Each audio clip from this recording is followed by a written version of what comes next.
Everyone, I am here with all of your doubts. So there was a file shared with all of you that was asked for. Yes. Hello, good morning everyone.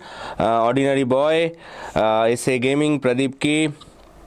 Okay, hello. Sorry, I was 1 minute late, 2 minutes late, but here first of all I have shared a Google Drive link. From there you were asked to share your thoughts, your questions, so I have received many doubts, and also some of you have tried to give me some questions related to images, but those images you have shared without giving any permission to me, so I was not able to see them. So whenever you are sharing some Google Doc, always make sure at least whoever is getting that link, they can at least have the viewer access.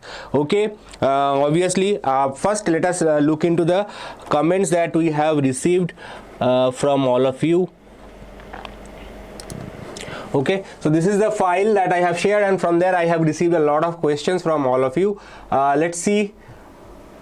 And what I was talking about, when you are sharing any document, okay, when you are going to share here, okay, if you are sharing a Google Doc, there is a permission. Okay, anyone with the link is viewer, so you can share the permission. I am not the owner of this file, so if I am owner of this file, I will give you viewer access to anyone who is there. So whenever you are sharing any Google Drive, you always have to make sure it is shared in a viewer mode at least, so that I can check it. And tomorrow there will be one more live session, so don't worry if your doubts, your queries are not getting cleared in today's session. Sir, Abhishek is asking, sir, I am getting around 50 marks in the math. Is it good? Math 50 marks is not bad, but the question paper level was little easier, so competition will be slightly high. At least Ankit sir said whatever he taught in the class, the same question came, because there was a worry about amongst the teachers this year that the question paper might be slightly difficult. But Ankit sir said the paper was not super difficult, it was average. 50 marks is considered to be a good marks, not super good marks, but not bad at all. Okay, obviously not we recommend at least 60 marks. 60 marks is standard marks. Okay, if you can score 60 marks, then you will be good for your KCET rank. Okay, that is the main thing. Now let's see the questions that asked by you. I have not included the student names, I have just kept the doubts for you. Most important 2 marks question, most important 2 marks and 3 marks I have already done in a one short video. You can go check that out. All the queries will be cleared in that video. Okay, I am not going to make any 2 marks, 3 marks separate video. Okay, there will be a video, I will talk about it later on. Sir, for 2 mark and 3 mark your classes is enough for board? Enough for board, yes. If you watch that 2 mark 3 mark video, that will be enough for boards. Okay, sir, for numericals in ray optics we have to find the sine angle. We will so someone is asking about he is from Chitradurga. Thank you so much. So he asking about how can he read tangent table. I will explain it briefly in this lecture, and after this lecture is over, I will try to make a separate video for how to read tangent table in detail, in depth. But for you, that in-depth detail is not required. What is required? How to read tangent table, very important part of your physics exam. Log table is not required. Okay, log table is required in chemistry. Aishwarya ma'am made a very beautiful video about how to read log table. You can go check that out. Other than that, log table is not required in physics. Tangent and sine and tangent table is required. I will help you how to read that. Okay, it will be available with the invigilator. If you require, you can ask the invigilator, sir or ma'am, I need the tangent table. He or she will provide it to you. Once you are done with it, you have to return it back to the invigilator without anything writing on the table. If you write anything on the table, then you will be punished for that. You might be punished for that. Okay, so remember that. Binding curve, Young's single and double slit experiment, de Broglie explanation of Bohr's second postulate quantization. So a binding curve I did long back in Brahmastra series, but I feel that is not super important in by thinking about all the blueprints. Okay, considering the blueprint pattern, binding curve is not important. Okay, binding curve used to come in the exam, I know, but in the recent 3 blueprint that is shared with you, there is a very little scope of binding energy curve is coming. Objective numerical objective questions might come. I have covered some MCQs today morning itself, you can check that out.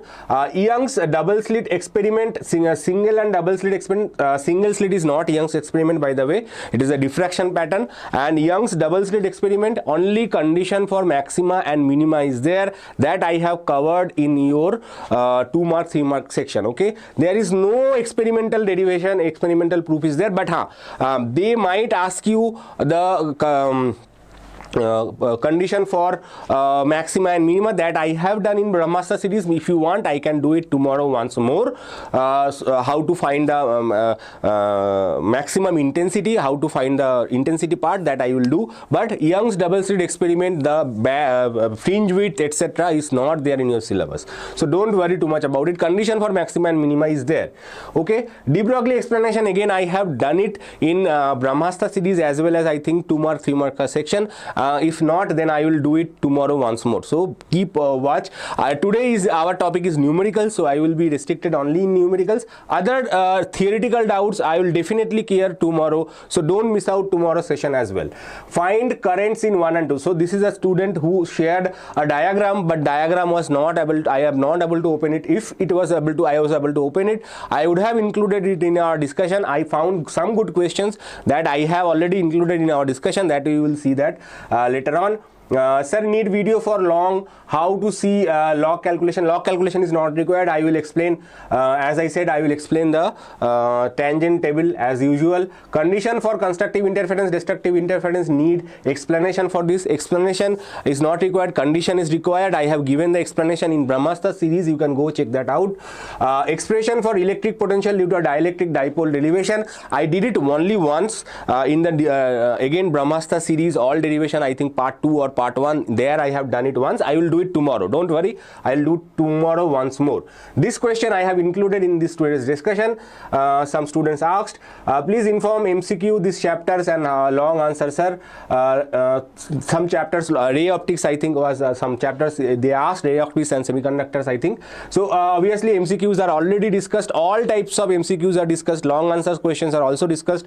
I will do some more tomorrow, so please wait for tomorrow. Problems in ray optics and wave optics problems are not required. No blueprint is giving you any questions from wave optics problems, so don't worry about it. Ray optics problems I have solved some, I will solve some more today, so don't worry. Sir, you have given something called application, what is the meaning of it like? So if you see the blueprint, okay, there are few things that you need to remember. First of all, there is a concept. Concept means you can remember it and answer it. Okay, so write Coulomb's law. That is just like remembering. But if they ask you using Coulomb's law, find the force between two charges, that is kind of application. Okay, so application portion is basically that was kept in mind, that your question paper pattern says that there will be some understanding based questions, some HOTS questions, some application based questions. So that is the question, what the board means by application, that was the main thing. But don't worry too much about application. This is just like the terminology that is used. For example, any derivation can be an application. Almost all derivations are application. For example, if you see, I have mentioned that derivation separately, but derivation generally comes under application. Okay, so apply Gauss's law to find the electric field due to a charged wire. That is a application. Right, so that is an application. So there are some cases, some smaller parts which may also be considered as an application. To just give you a clarity what they are called, that is why I have given you the application. Sir, PN junction will be asked for not in the exam. Difference VB important, which one? I cannot follow all the videos, so only 2 videos that I have, so definitely watch, reply me. So if you don't watch all the videos, if you are strong in physics, definitely 2 videos that you should watch is 2 marker, 3 marker, and the all derivations video. Okay, I think this was asked by Vaishnavi, one of my very regular student. Anyway, let's see with the let's start with the presentation. What we are going to do first, we will see one of the very important comment from one of the students. I think again it is from Vaishnavi. So this is not only the student, it is common for most of the students. Okay, that sir, I am confused what to do, how to write my exam paper. Can I skip part A and write the answer of part D, part E, etc. So obviously you can write part A, that is objective questions, you can skip it initially, but you have to leave 1.5 page for that part. Okay, it is expected you have to write the MCQ questions and the fill in the blanks question at the beginning of your answer sheet. So if you are not writing that, leave that page blank, 1.5 page blank. Clear? 1.5 page you have to write your MCQs and your questions, right? So I hope that clears your first doubt. Now part E, part D, any other part you are writing, try to write them at one place. If you are writing, if you are interested, sir, I am not very sure about the 2 marker 3 marker question. I have remembered the derivations, it is still in my fresh in my memory, I want to write it. You can do that, but write them in one place. One derivation you will write now, again the second derivation you write after 5 pages, and third derivation you will write after 4-6 more pages. No, if you are writing a group, write that group in one place.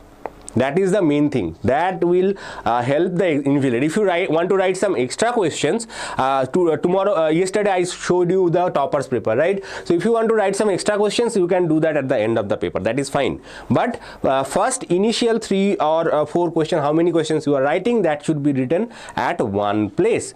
Okay. Secondly, how to make myself calm. I know it is very anxious for all of us. For example, if you are, there are 2 cases when you are anxious. Okay, you are very well prepared and you are not at all prepared. Okay, so in between students generally get anxious. If you are very well prepared, you know whatever questions will come, I will break it, I will kill it. So you are very confident. Or if you have not prepared, oh, whatever happen, I will fail. Nothing worse will happen. So those students are not anxious. Anyone who is in between prepared, they are always anxious. They think that if I get a good question paper, maybe I will reach the 70 marks, or they are very anxious that okay, maybe one question if I miss, I will not get the 70 marks. So don't take any stress.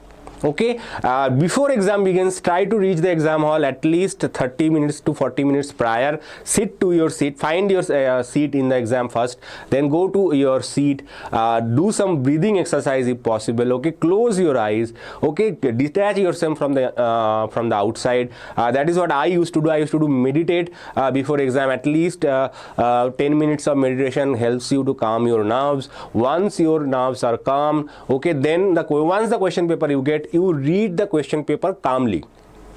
Okay, that's what I used to do. I am sharing my experience. So whenever I see the question paper, okay, these questions, whatever questions I can answer, for example, objective questions, leave it. You see, okay, this 3 mark question, 2 mark question is familiar to me. I will answer these questions. I will used to mark them in the side. Initially, okay, these questions I will answer. So options, suppose question number 1 I want to answer.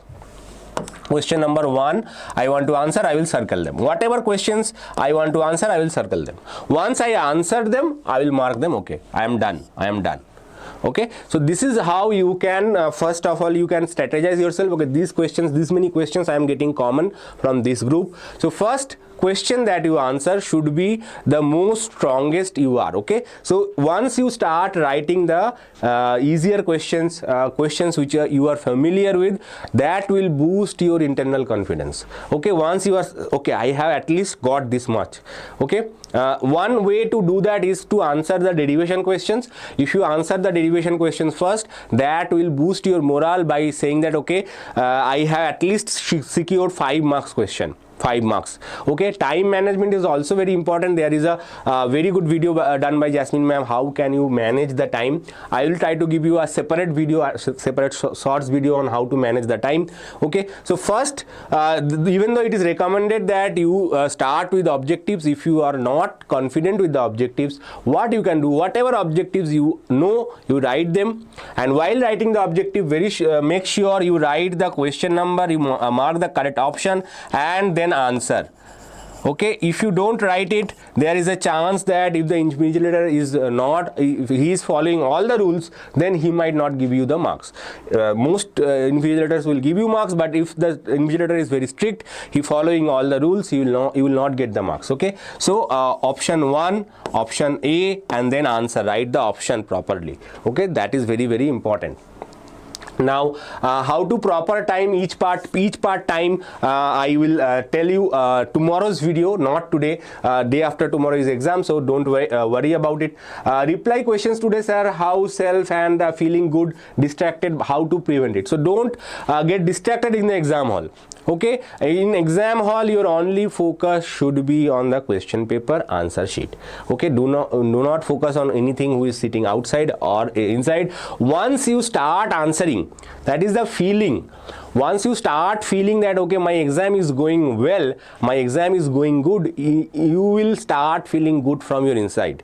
Okay, so I am giving one example. I went to an exam which I was hardly prepared, I was very badly prepared, but I want to at least score good marks in that. So I prepared 3-4 days before the exam. Okay, I went to the exam and I see the question paper. I saw okay, this question I thought it will be very bad, but actually I saw okay, this question is answerable. Okay, I answered that question. Then again I saw another question, I saw that question, okay, I answered that question. Okay, I was not expecting that. Okay, this was one of my entrance exam when I was for my MSc. Okay, I was completely not prepared for that. Okay, I just prepared 2 days before the exam. And then I saw okay, this question is answerable, this question is answerable. Once I start answering the questions, okay, I started feeling good from my inside. Okay, I know I have to answer this question as well. So that thing came into my mind. Okay, I thought I will not get qualified to that exam, but once I started answering it, immediately I start feel good. Then I get it, okay, I have to qualify for this exam, and eventually I qualified and I studied there. But that was the thing, that once you start feeling good from inside, that will give you the required confidence to answer the remaining paper. That is very, very, very, very important. Okay, de Broglie explanation video needed. De Broglie explanation I will do it tomorrow again. I have done it once in the 2-marker, 3-marker section, as well as a nuclear chapter. So you can check that out. Otherwise I will again explain it. Now, very, very common doubt from the students regarding the sine and cos table. So how to read sine cos table? So you will get, this is taken from NCERT website. If you want, I can give you the link. There will be 3 tables. Okay, one table for sine, one table for cos, one table for tan. Sine and tan are most important in physics. Cos occasionally. Okay, now we know the standard values 45, 30, okay, 60, 90, those are standard values. If anything is not standard, then what? Okay, and most cases, 99% of cases, you will be finding what? You will be finding tan inverse or sine inverse. That is very, very important. Sine inverse of some value, say 0.34, or tan inverse of 1.2, like that. So most of the cases we will be finding tan inverse. Now previously scientific calculator was allowed and student misused that, so scientific calculator is no longer allowed, only normal common calculator is allowed. So using that you cannot do the inverse function. Okay, inverse function is not allowed in that. So how to do that? There is a table, sine cos table. The table will be available with the invigilator. How to read that? First of all, whenever you are trying to find some values, for example, say we are trying to find, say, 0.883. Suppose we are trying to find sine inverse of 0.83. How to do that? Okay, so there will be different values, don't worry too much about the table. Okay, first of all you have to remember that even if your degree should not be as accurate as to the degree, minute, second value, not required. Okay, you will get 10% of tolerance is given to your answer. You are solving numerical questions, so 10% tolerance is given. That means even if your answer is 10% plus or minus, you will still get full marks. Okay, so don't worry too much about all the values. Only thing that you need to consider is mainly 99% is this one, 99% is this one, or obviously this one. This one represents, the first column represents the angles. Okay, this is the theta, this is the theta value.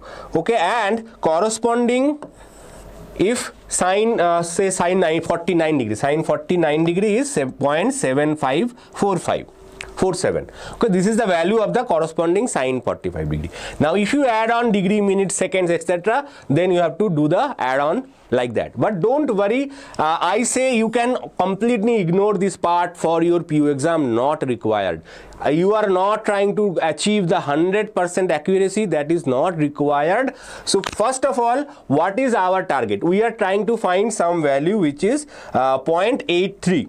Now I have seen some videos in the internet that explain in detail about the table and student gets confused. Okay, so first of all, you don't need to panic, you don't need to get confused. So our value is 0.83. So second column we will try to find as close as possible to the number 0.83. This value we got using calculator. Okay, this value we got using calculator. So first of all, we will try to find what is the nearest possible value to the 0.83. So if you see that here, this value is very close to 0.83. So there are two values, one is 0.8290, another one is 0.8387. Now if you consider, okay, the value will be, the angle will be, should be between, the angle should be between 56 and 57 degrees. Okay, so angle should be between 56 and 57 degrees. Okay, now it should be 56 point something. Why 56 point something? Because obviously 0.8290 is less than 0.83, but 0.8387 is greater than 0.83. So definitely we will say that approximate value is 56 degrees. Don't worry, you will get full marks. If you do this much, you will get full marks. So when you are doing this kind of calculations, okay, you have to make sure that your value is very close to that whatever result you have obtained, and 90% cases you will get full marks. Okay, unless and until you do something else, you don't need to worry. This is considered to be correct answer. You just need to use this sign. This is approximately. Okay, so no one will try to judge, okay, he has not given 0.5 or 0.4 or 60 degree 5 minutes, that values are not given. Don't worry, there are a lot of detailed process. No one is expected for you to know exact detailed process and you waste your time only on the sine cos table. No, sine cos table is required. Only two columns you need to remember for your PU board, first column and second column. First column is for angle, second column is for the values. Okay, so don't worry too much. That's what first suggestion from my side. Second suggestion is that if they ask you to find some angle value, so for example you are trying to find, say, sine 51. Sine 51 is 0.7771. Okay, so this is how you can calculate sine 51. Sine 51, in case you need to find that value, you can go open the table, you can find, okay, 0.7771. This is the value. As simple as that. Then next step, you can use your calculator to calculate the values. So this is the first step. Second, I also have the tan table as well. Tan table is again the same table. Okay, first two columns are important. Only first two columns are important for your PU board exam. You are not supposed to get mastery of how to read the tangent, sine, tangent table. It is required when you are doing some experimental verification, experimental measurements. That time the teachers are expected you to know the table as well. But for your theory exam, you don't need to Srinivas, I am starting. There are some doubts. This is a doubt clearing session, so that is why most of the students ask some doubts. So that, let me clear the doubts first. If you know how to read tangent table, very good. You can revise it once more. If you don't know, then please look through it. You may need it in your board exam. So obviously, as you see that point, again the same value, nearest value is important. So if you are, suppose you are finding say tan inverse 1.2, tan inverse 1.2. So what is 1.2? You have to find what is the closest value. As you can see, it is very close to 50 degrees. So nearest answer will be 50 degrees. So those who have doubt about how to read tangent table, I hope that is cleared now.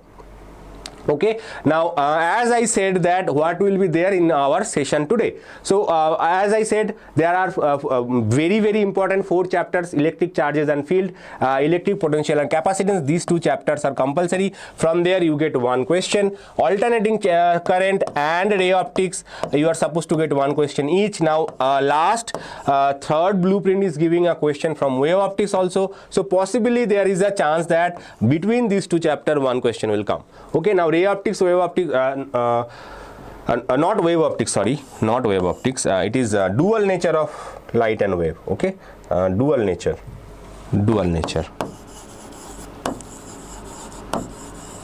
Okay, dual nature chapter. From dual nature chapter you are expected to get, maybe you can get 1 question. Now 3 marks numericals coming from nuclei chapter, that also we will cover in our discussion today.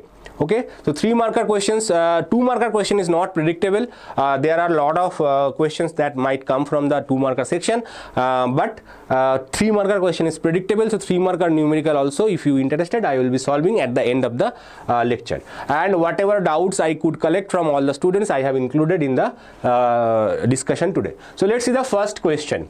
Charges of plus 10 nanocoulomb, minus 20 nanocoulomb, minus 10 nanocoulomb and plus 20 nanocoulomb are placed at the corners A, B, C and D respectively of a square ABCD.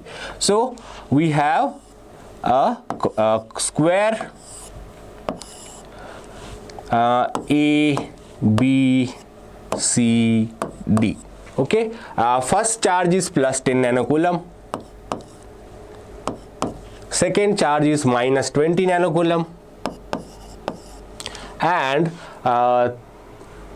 third charge is again minus 10 nanocoulomb. And fourth charge is plus 20 nanocoulomb. And they asked you to find the all the sides are 0.05 meter. Find the net force acting on the charge D. So very interesting question. Okay, now how to find the net force on this charge D? So obviously we have to find the forces due to individual forces and then we have to add them. How to do that? First of all, what are all the forces? This is a positive charge, this is a positive charge. So this force will be repulsive. So this is force A. Okay, force A will be repulsive along the line joining the charges. This is positive charge, this is negative charge. So this force will be along this direction. Again it will be say FC. And this is negative, this is positive, this will also be attractive force in this direction, say FB.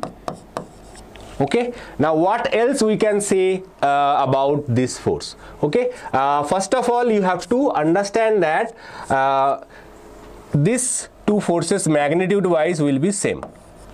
Okay, and if you try to find the resultant of these 2 vectors, you will get somewhere like this, and then you can get the final vector will be in this direction. So that is, this is the geometry wise we can say.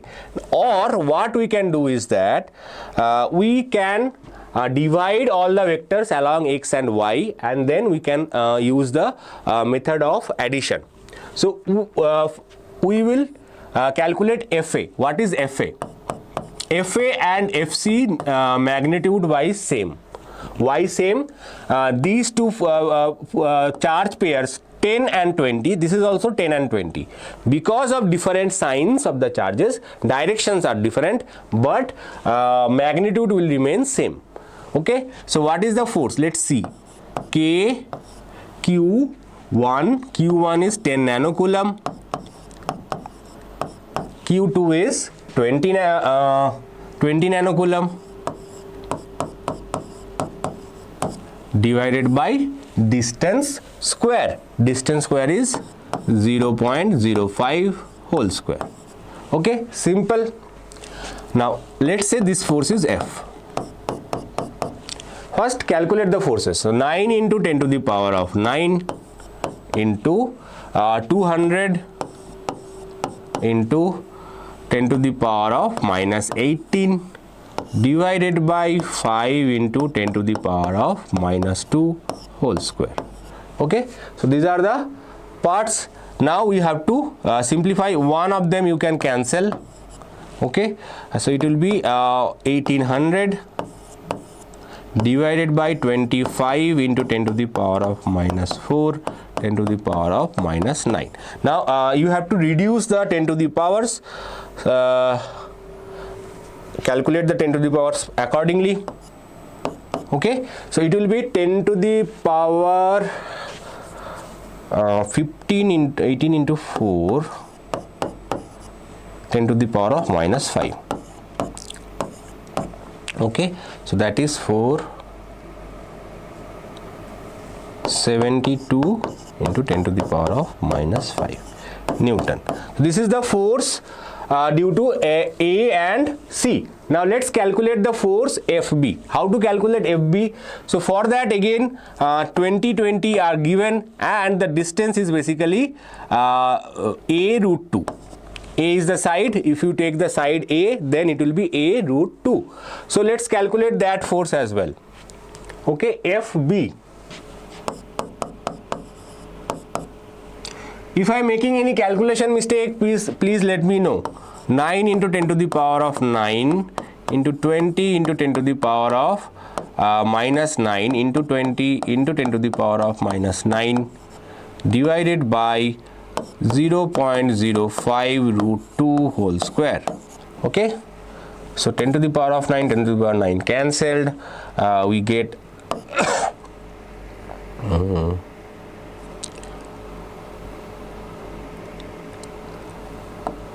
4 9 is 36, 3600 into 10 to the power of minus 9 divided by 5 into 2 into 10 to the power of minus 4.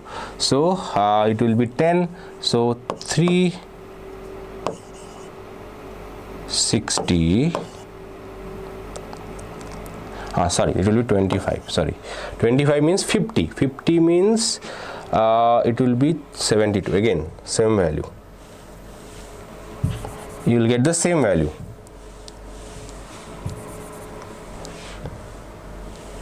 Okay, 72 into 10 to the power of minus 5 Newton. So we have calculated the individual forces. Now we have to calculate the resultant force. How can we do that? So these two forces are equal. Okay, so these two forces are equal means the resultant of these two forces will be in this direction, that is will be angle 45 degrees. Okay, and what is the resultant of these two vectors? Say F dash. What will be F dash? Yes, guys, if you have any doubt, please ask. Other than that, don't collude the chat. Okay, I am watching the chat, so don't think that I don't watch the chat. This is not recorded video, by the way, so I am watching the chat now. So what is the F dash? F dash is equals to root 2 into F. Okay, why root 2? If two equal vectors are perpendicular to each other, their resultant is given by so this is say x, this is x, their resultant is root 2 into x. Okay, so this is the knowledge from vector, and the angle basically is 45 degrees. Okay, now so what is the resultant force? The resultant force is 72 root 2 into 10 to the power of minus 5. So this is the resultant force of these two vectors, and this one FB is 72. Now what is the angle between these two vectors? What is the angle between these two vectors? What is this angle? So this is 45, this is 45, so total angle is 90 degrees. Now FB and F, they are perpendicular to each other. That means FB and F dash are at 90 degrees. So two vectors are 90 degrees, then what is the resultant? Now these two vectors are not equal, by the way. So you cannot multiply it with the root 2 and find the resultant. Because if it is only they are equal magnitude, then root 2 method applies. Here one is 70 root 2, another one is 72. So you cannot say they are equal. So but there is another way to find the resultant value. The resultant value is square root of one vector plus second vector. Okay, so this is the formula for finding the resultant of two vectors. So you will get 10 to the power of minus 5 will be simple. They will, both of them will have the same 10 to the power of minus 5. So it will come out of the square root. Both cases it will become square and then it will come out of the square root. Okay, so don't worry too much about 10 to the powers, that will cancel. Now FB is 72 whole square and F dash is 72 root 2 whole square. Okay, so now we have to, again 72 is common, anything is common that will come out of the square root. Always remember that. So anything which is common will come out of the square root. So we will continue here. Okay, so 72 will come out. What is left? So 72 coming out means 1 is left, so 1 square plus root 2 is left, root 2 whole square, that means 2. Root 2 square is 2, right? And 1 square is what? 1 square is 1. And then what? We also have 10 to the power of minus 5 here. Okay, so don't forget that. So 1 plus 2 is root 3. So 72 root 3 into 10 to the power of minus 5 Newton. This is the resultant force on the charge at D. This is the resultant force on the charge at D. Okay, this is the final answer. Okay, this is slightly sir, why you took root 2? So root 2 because Megha, here you understood the problem. Can I erase it? Right, I am erasing it for clear because the board is slightly cluttered. Let me explain why I took root 2. Okay,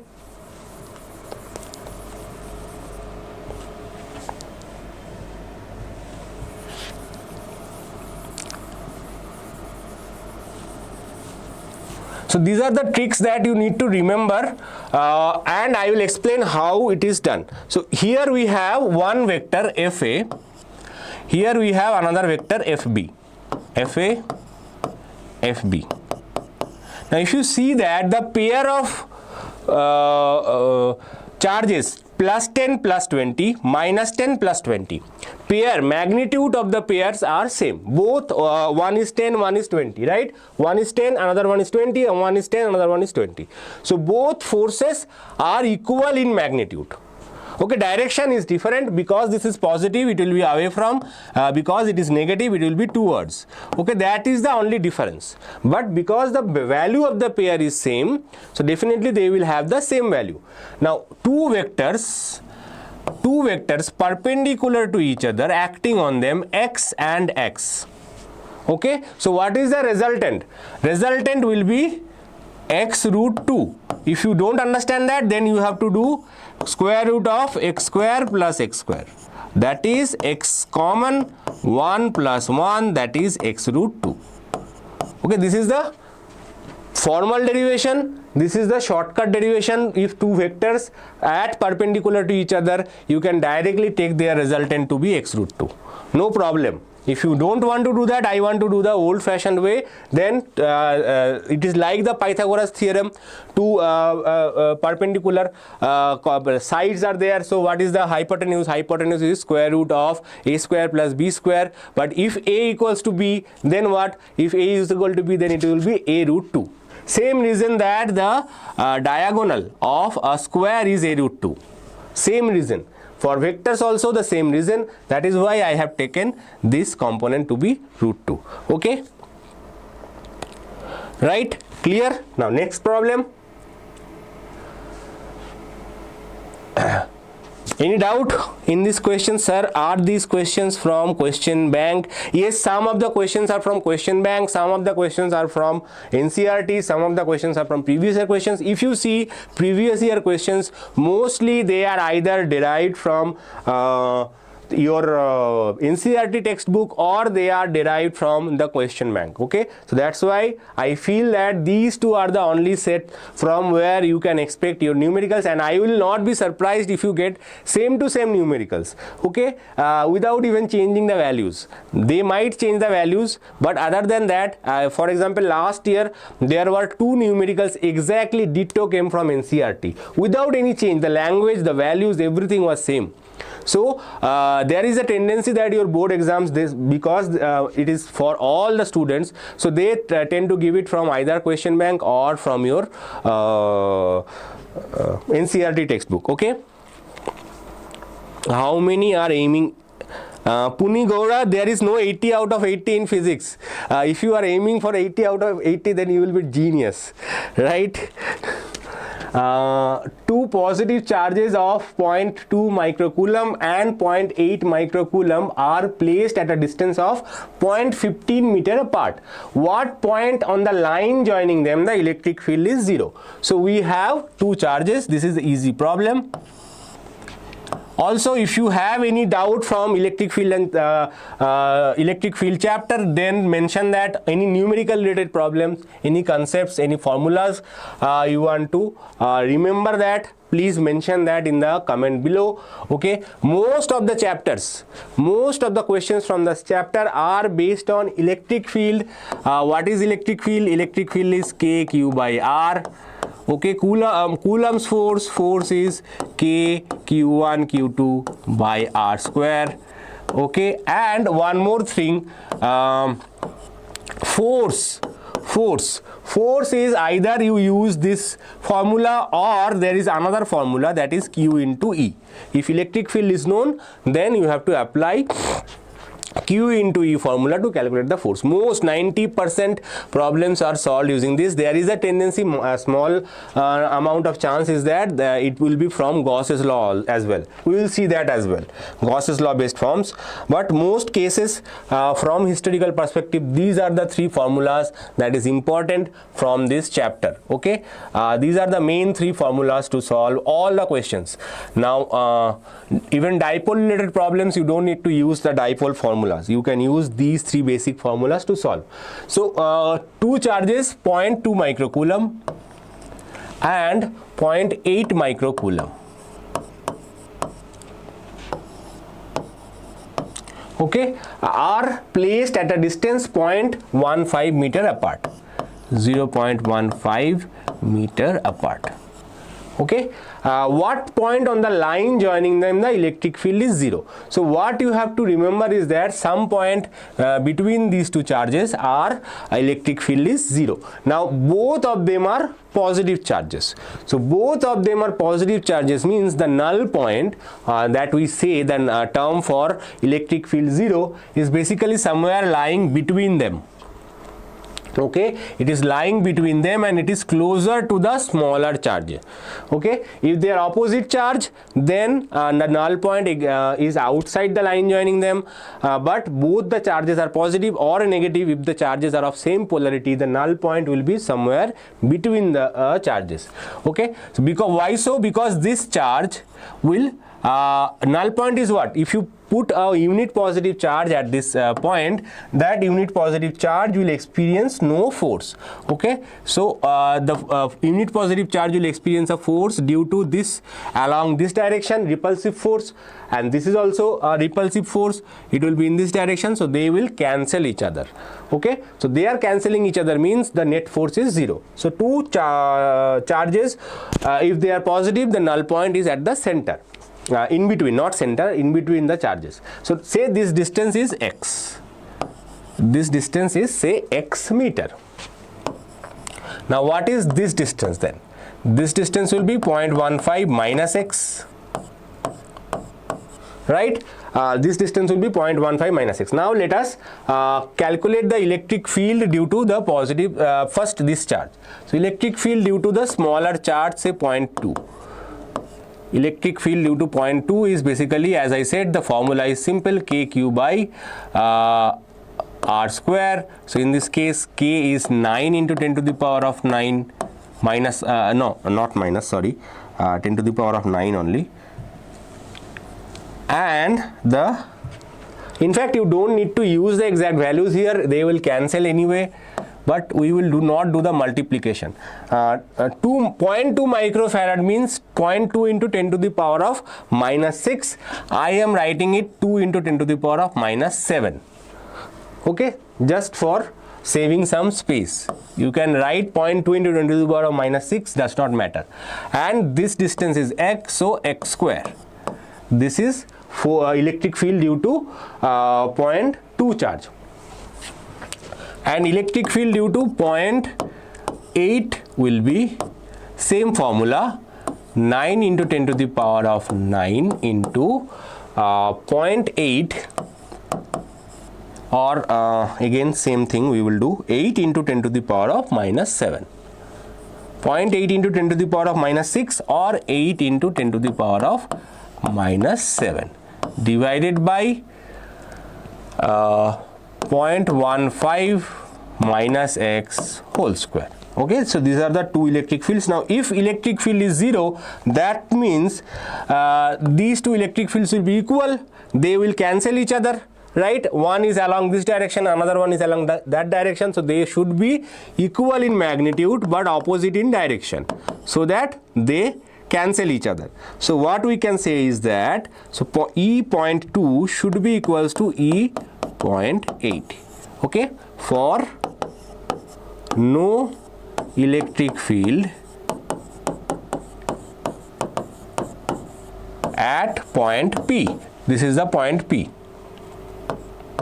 Okay, so no electric field at point P, we can write these two should be equal. So 9 into 10 to the power of 9 into 2 into 10 to the power of minus 7, everything will be cancelled, don't worry too much, equals to 9 into 10 to the, don't panic, just follow the process. It is very, very important to follow the process, not always, and most cases what you struggle is that to get away with the calculations. I have seen none of you lack the knowledge, but sometimes you make mistakes in the calculation part, which is not very cool. So 1, this will be 4, right? Now do the cross multiplication. So cross multiplication means it will come in this side, 0.15 minus x whole square equals to 4x square. Remember that your numerical questions are not super difficult except from the chapter current electricity. Okay, current electricity numericals are really difficult. For example, last year numerical questions in current electricity is very, very difficult. Not difficult, it is very, very long. Okay, so current electricity related numericals are generally lengthy. That's why I don't recommend that chapter at all. If you want to skip any other chapter, you can skip alternating current, but alternating current again in my opinion is easier because that is a process based numericals. You just need to remember step by step process, and steps are fixed. Even they are easier than electric charges and fields some cases. Okay, minus x equals to 2x. And if you want to score out of out, then definitely you have to practice at least 3 chapters, because you don't know, in some case you are given a difficult question, then you will be crying in the exam hall, sir, I lost one numerical question. So don't rely on fate too much. You are master of your own fate. Okay, so this will be 0.05. okay, 0.05 meters from what? From 0.2 microcoulomb. Okay, so answer is 0.05 meter from the charge 0.2 microcoulomb. Obviously it is between the charges. Okay, the position is between the charges. This is very, very important. This is how you should write the answer. Any doubt in this case?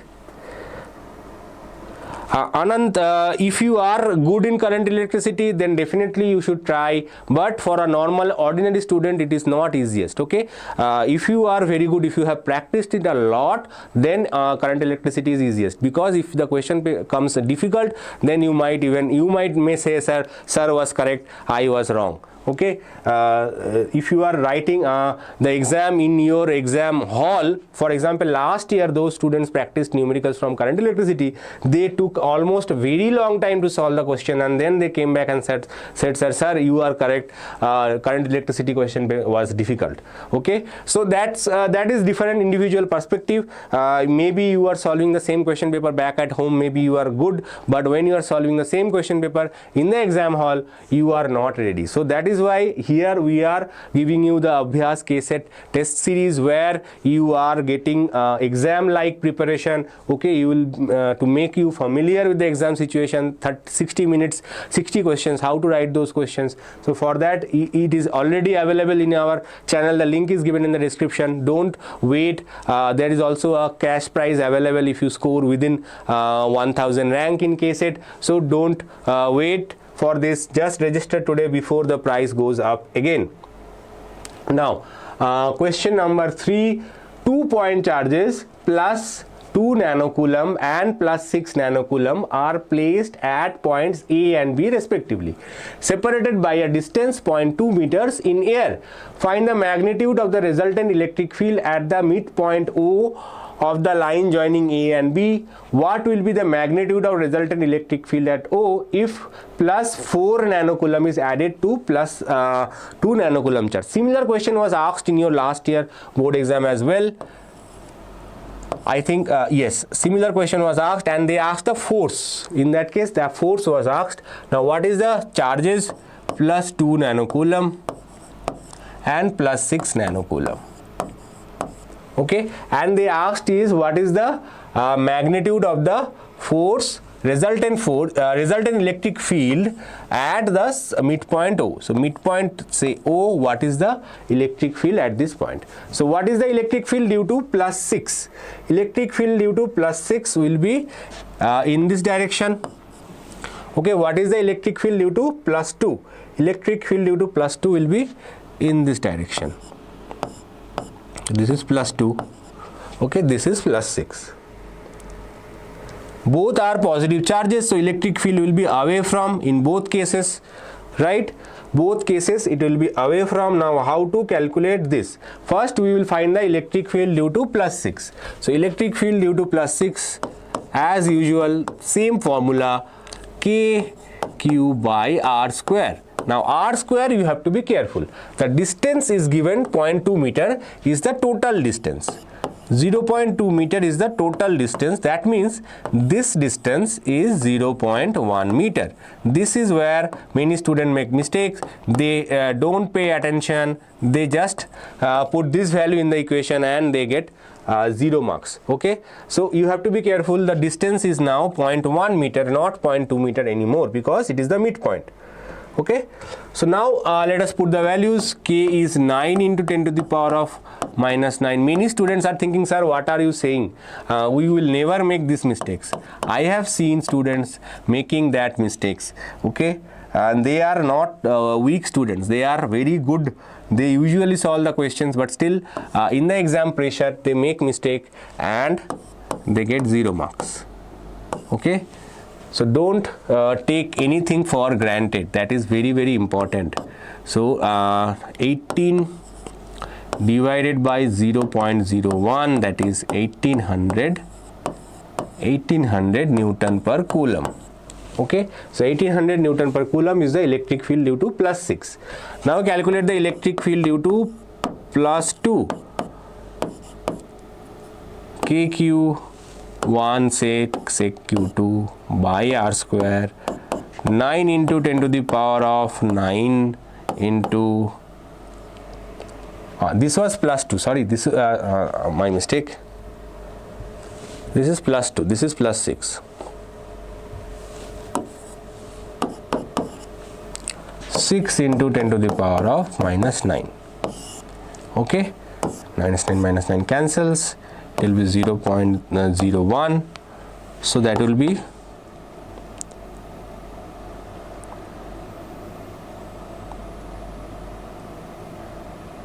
5400 Newton per Coulomb. Okay, so what is the resultant electric field? Electric fields are in the opposite direction. So electric fields are in the opposite direction, means E plus 6 minus E plus 2, right? So that will be the net electric field. Net electric field will be one minus another, right? So 5400 minus 1800, that is 3600 Newton per Coulomb. Unit is very important. Okay, unit is very important at the end of the solution, right? Now that is clear, that is the net electric field. Now what will be the resultant electric field? Answer is not over, you have to write the second part as well. So up to this point you will get 4 marks, and writing the final answer you get 1 more mark. Obviously that is not super difficult, that is why it is only 1 mark. So what is the resultant net resultant electric field at O if plus 4 nano coulomb is added? Now I will not answer the question, I will see if anyone. Hi sir, alternating current no need, only 7 marks come, so derivation waste I think to learn. Alternative current derivation will not come, only numerical will come. 7 marks, 5 marks is numerical. Okay, 1 mark is MCQ and 1 mark is either fill in the blanks or MCQ. Okay, so that is the main derivation, that is the main difference. Alternating current numericals are crackable. Okay, if you practice 3 to 4 numericals, the pattern will be same. Okay, either resonance frequency or impedance or phase difference. These are the main 3 formulas. If you understand how to do that, you can solve all alternating current based questions. That is why I say even if you last year one of my weakest student, okay, in the all previous exams he was just barely passing 30-35 marks. He said, sir, suggest me 2 chapters, I want to score numericals from alternating current, suggest me 1 more chapter. I said okay, ray optics. He could not solve ray optics question, but he solved alternating current question in the final exam and he scored more than 50. Okay, and that student was barely managing 30 in all the previous exam, and he even failed in the PU1 final board exam, PU1 final college exam. Okay, so that was the situation. That student was even able to solve alternating current question. So that is why I recommend even weaker section of the class can answer alternating current based questions. That is why I suggest alternating current, because it's a process based. Okay, process based is easier to solve than you have to remember these are the application based. Okay, if you don't know what to do after this, you have calculated E1, you have calculated E2. Now whether to add them or subtract them, you don't know. If they are in the same direction, then you have to add them. If they are in the opposite direction, you have to subtract them. So based on the situation, the problem will change. But in case of alternating current, that does not happen. That is why I recommend alternating current. Okay, there will be only single formula. Okay, so now this is the resultant electric field. Now answer the second part.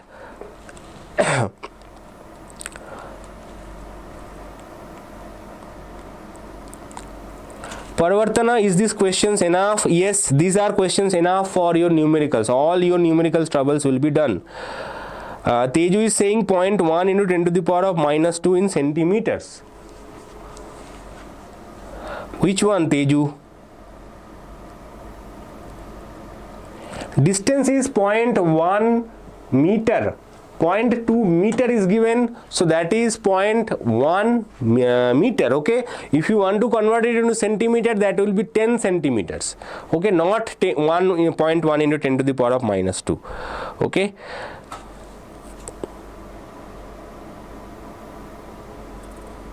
RCB Kannada 21 marks is passing mark. You can check the passing package there. If you see that, you will score more than 21 marks. That is my guarantee. Okay, this is for 70 out of 70, at least 60 plus students. Those who solve numericals, those who want to score 21, they don't even bother about numericals. Okay, they say, and many of them are just like they don't even read MCQ. They do ikka dukka tikka. This is the answer, like that. Okay, so they do this kind of things in MCQ. I have seen those kind of students as well. So if you add plus 4 nanocoulomb, no one answered my question. If you add plus 4 nanocoulomb charge to plus 2 nanocoulomb, what is the force? Someone answered 1800. 1800 is not the answer. So one of the charge was plus 6. So one charge was plus 6. Okay. Another charge was plus 2. Okay, now you added another 4 to that. Another 4 to that. Now what is the net charge in this case? Net charge will be plus 6. So this is plus 6. This is also plus 6. Both charges are equal. If both charges are equal, then at the center electric field will be 0. Why? Because electric field due to this plus 6 will be in this direction. Electric field due to this plus 6 will be in this direction. Both will have equal magnitude because distances are same. It is the midpoint, right? So from that we can say that the electric field will be 0. Okay. So use Salpa head. Don't jump ahead without just reading it. Okay. Two oppositely charged identical metallic spheres placed 0.5 meter apart attract each other with force 0.108 Newton. When they are connected to each other by a copper wire for a short while, they begin to repel with a force of 0.36 Newton. Calculate the initial charges on the sphere. So we have two spheres. This is sphere A and we have sphere B. They are placed 0.5 meter apart. The distance between them is 0.5 meter. Okay. They attract each other. So initially they attract each other with a force of 0.108 Newton. Okay. So suppose the charge on this is Q1, charge on this is Q2. Now one of them must be negative, one of them must be positive. Both charges are not positive. If their charges are positive, then what happens? That both of them will be repelling each other, but they are attracting each other. But we don't know which one is positive, which one is negative. So I am leaving it at Q1 and Q2. At the end, we will find one of them will be positive, one of them is negative. But we know that from Coulomb's law, the force is K Q1 Q2 by R square. And that is equals to 0.108 Newton. So this is equation number 1. Now what else? Now they have mentioned that when they are connected to each other by a copper wire for a short while, they begin to repel with the force of 0.036 Newton. Calculate the initial charges. Now if you connect them using a copper wire, then what is happening? If you connect them using a copper wire, charges will be exchanged. Because both of them are identical, they will, at the end, both of them should have the same charges. Okay, that means what is that same charge? That same charge is nothing but Q1 plus Q2 by 2. Both of them will have this amount of charge. So charges will be equally distributed. Now what is the new force now? New force, say F dash, is K Q1 plus Q2 by 2 into Q1 plus Q2 by 2 divided by, the distance is same, 0.5, not 0.05. Yes, even though that does not matter as long as you are making the same mistakes in both cases. That is equals to 0.036. Okay, now how to solve these equations? So you can do multiple ways. What I suggest, first you try to solve this equation. Okay, then we will use the next equation. K is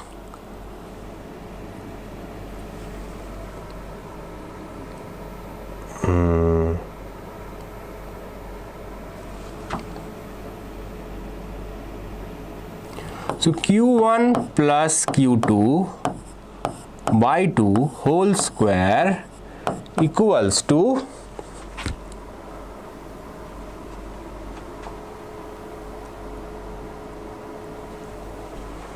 0.036 into 0.5 whole square divided by k square, divided by k. Okay, or Q1 plus Q2 by 2 equals to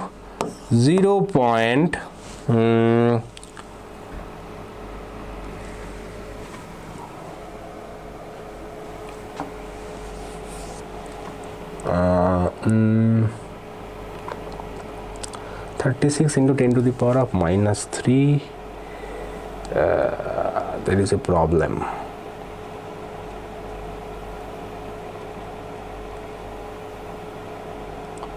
There is a problem.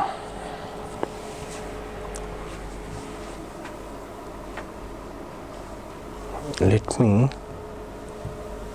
try a different way. Right, this is the equation. What we can try, I am thinking a very innovative way. I am not sure that will work or not. Let's see. We are here to do all the answer is revealed. We are here to do all the experiments now, so that we don't have to suffer in the exam hall. So what I will do, I will divide equation 1 with equation 2 and we will see what we will get. So if you divide it, we will get Q1 Q2 divided by this Q1 plus Q2 by 2 whole square, and that is equals to 0.108 divided by 0.036. So it will be 108 by 36. That is I think 3. Right?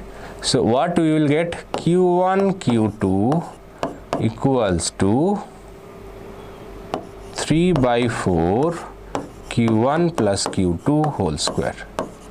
Okay, now we have to form a quadratic equation if possible. Okay, so it will be 4Q1 Q2 equals to 3 Q1 square plus 2Q1 Q2 plus Q2 square. Right? Now let us take in other side. 3Q1 square plus 6Q1 Q2 plus Q2 square minus 4Q1 Q2 equals to 0, or 3Q1 square plus 2Q1 Q2 plus Q2 square equals to 0, 3Q. Okay, so . 3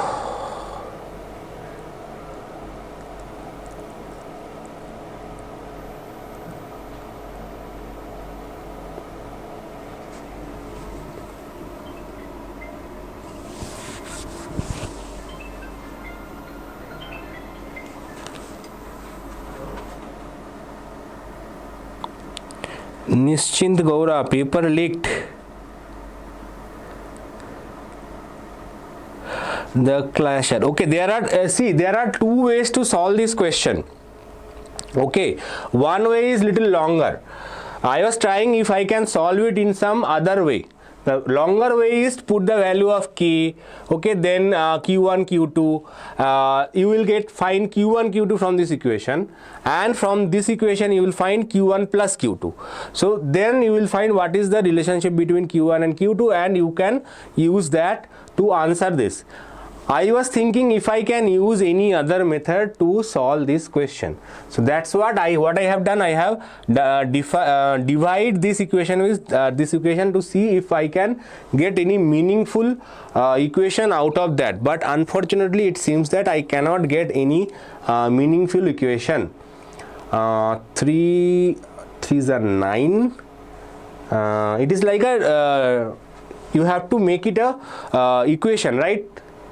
Two equations, so that either this is 0 or that is 0. So that's what I was trying to do. If I can solve this equation, then our job will be much easier, right?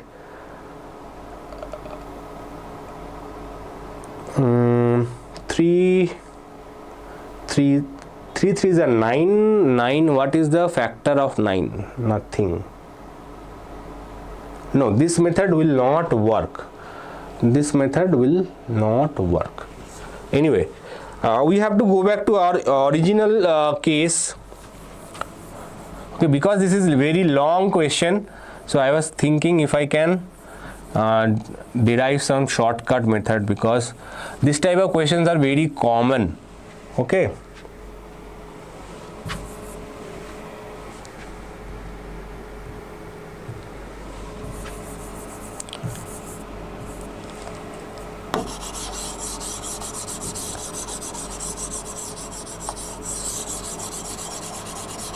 So there is no other option. What you have to do, you have to simplify this equation. First, let us simplify this equation, that is 9 into 10 to the power of 9 q1 q2 divided by 0.5 whole square equals to 0.108. Okay, or from here you get q1 q2 equals to 0.108 into 0.25.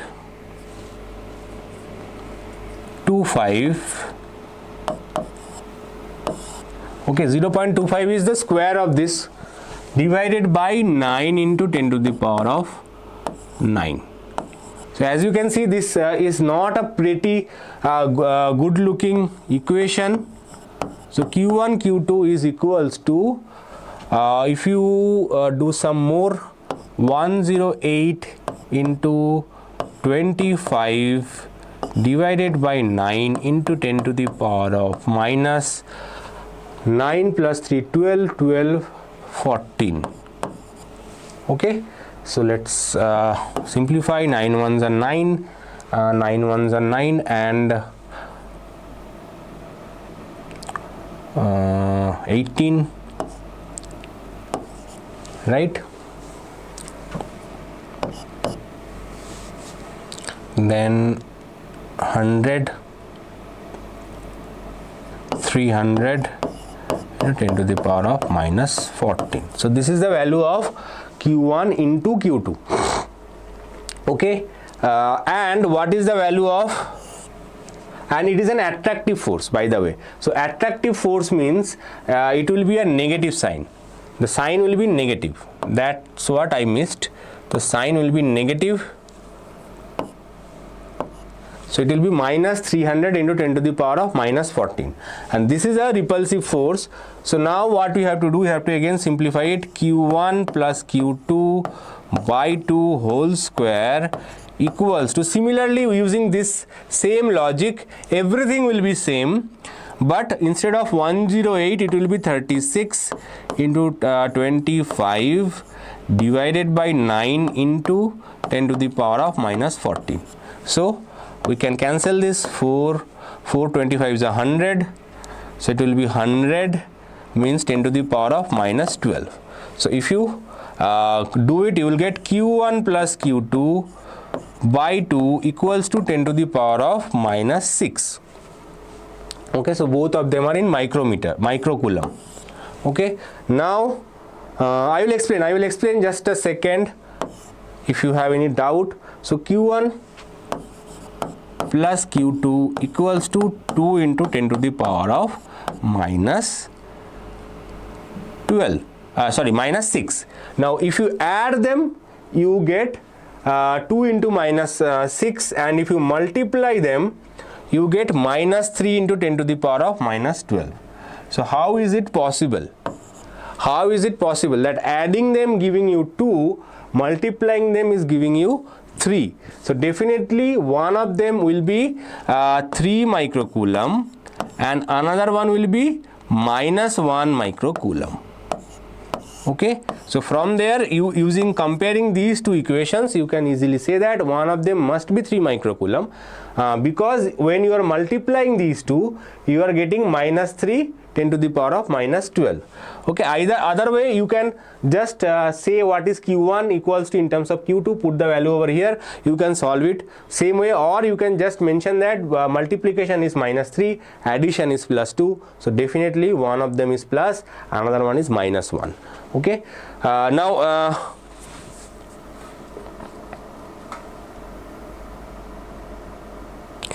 Samreen, tell me fixed derivations and from which chapter. Derivations fix only one derivation that is very fixed, that is either full wave rectifier or half wave rectifier.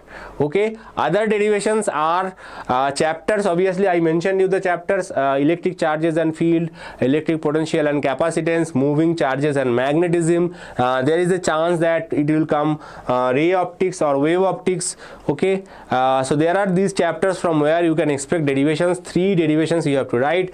Semiconductor electronics, so far other than full wave and half wave, nothing else has come. Okay, so that is one thing. Current electricity also there is a derivation. So these are the chapters from where you can expect the derivations: current electricity, electric charges and field, electric potential and capacitance, moving charges and magnetism, ray optics, either wave optics or ray optics, and then we have semiconductor electronics. These are the main 5 chapters. Out of these chapters there will be 3 derivations. Okay, there is nothing called as a fixed derivation. Kavana, there is a maths re-exam or Samreen, I hope you got your answer. There is nothing called fixed derivations. The clasher, sir, can we do your original way? Yes, you can do it in your original way, no problem. Okay, but as long as it is mathematically correct, as long as it is logically correct, you can apply whatever logic you are applying. Okay, this is a longer way. I thought maybe I will use some shortcut way, but unfortunately my shortcut way did not work. Let's move on to the next problem. A conducting sphere of radius 10 centimeter has an unknown charge. This is a new type of problem.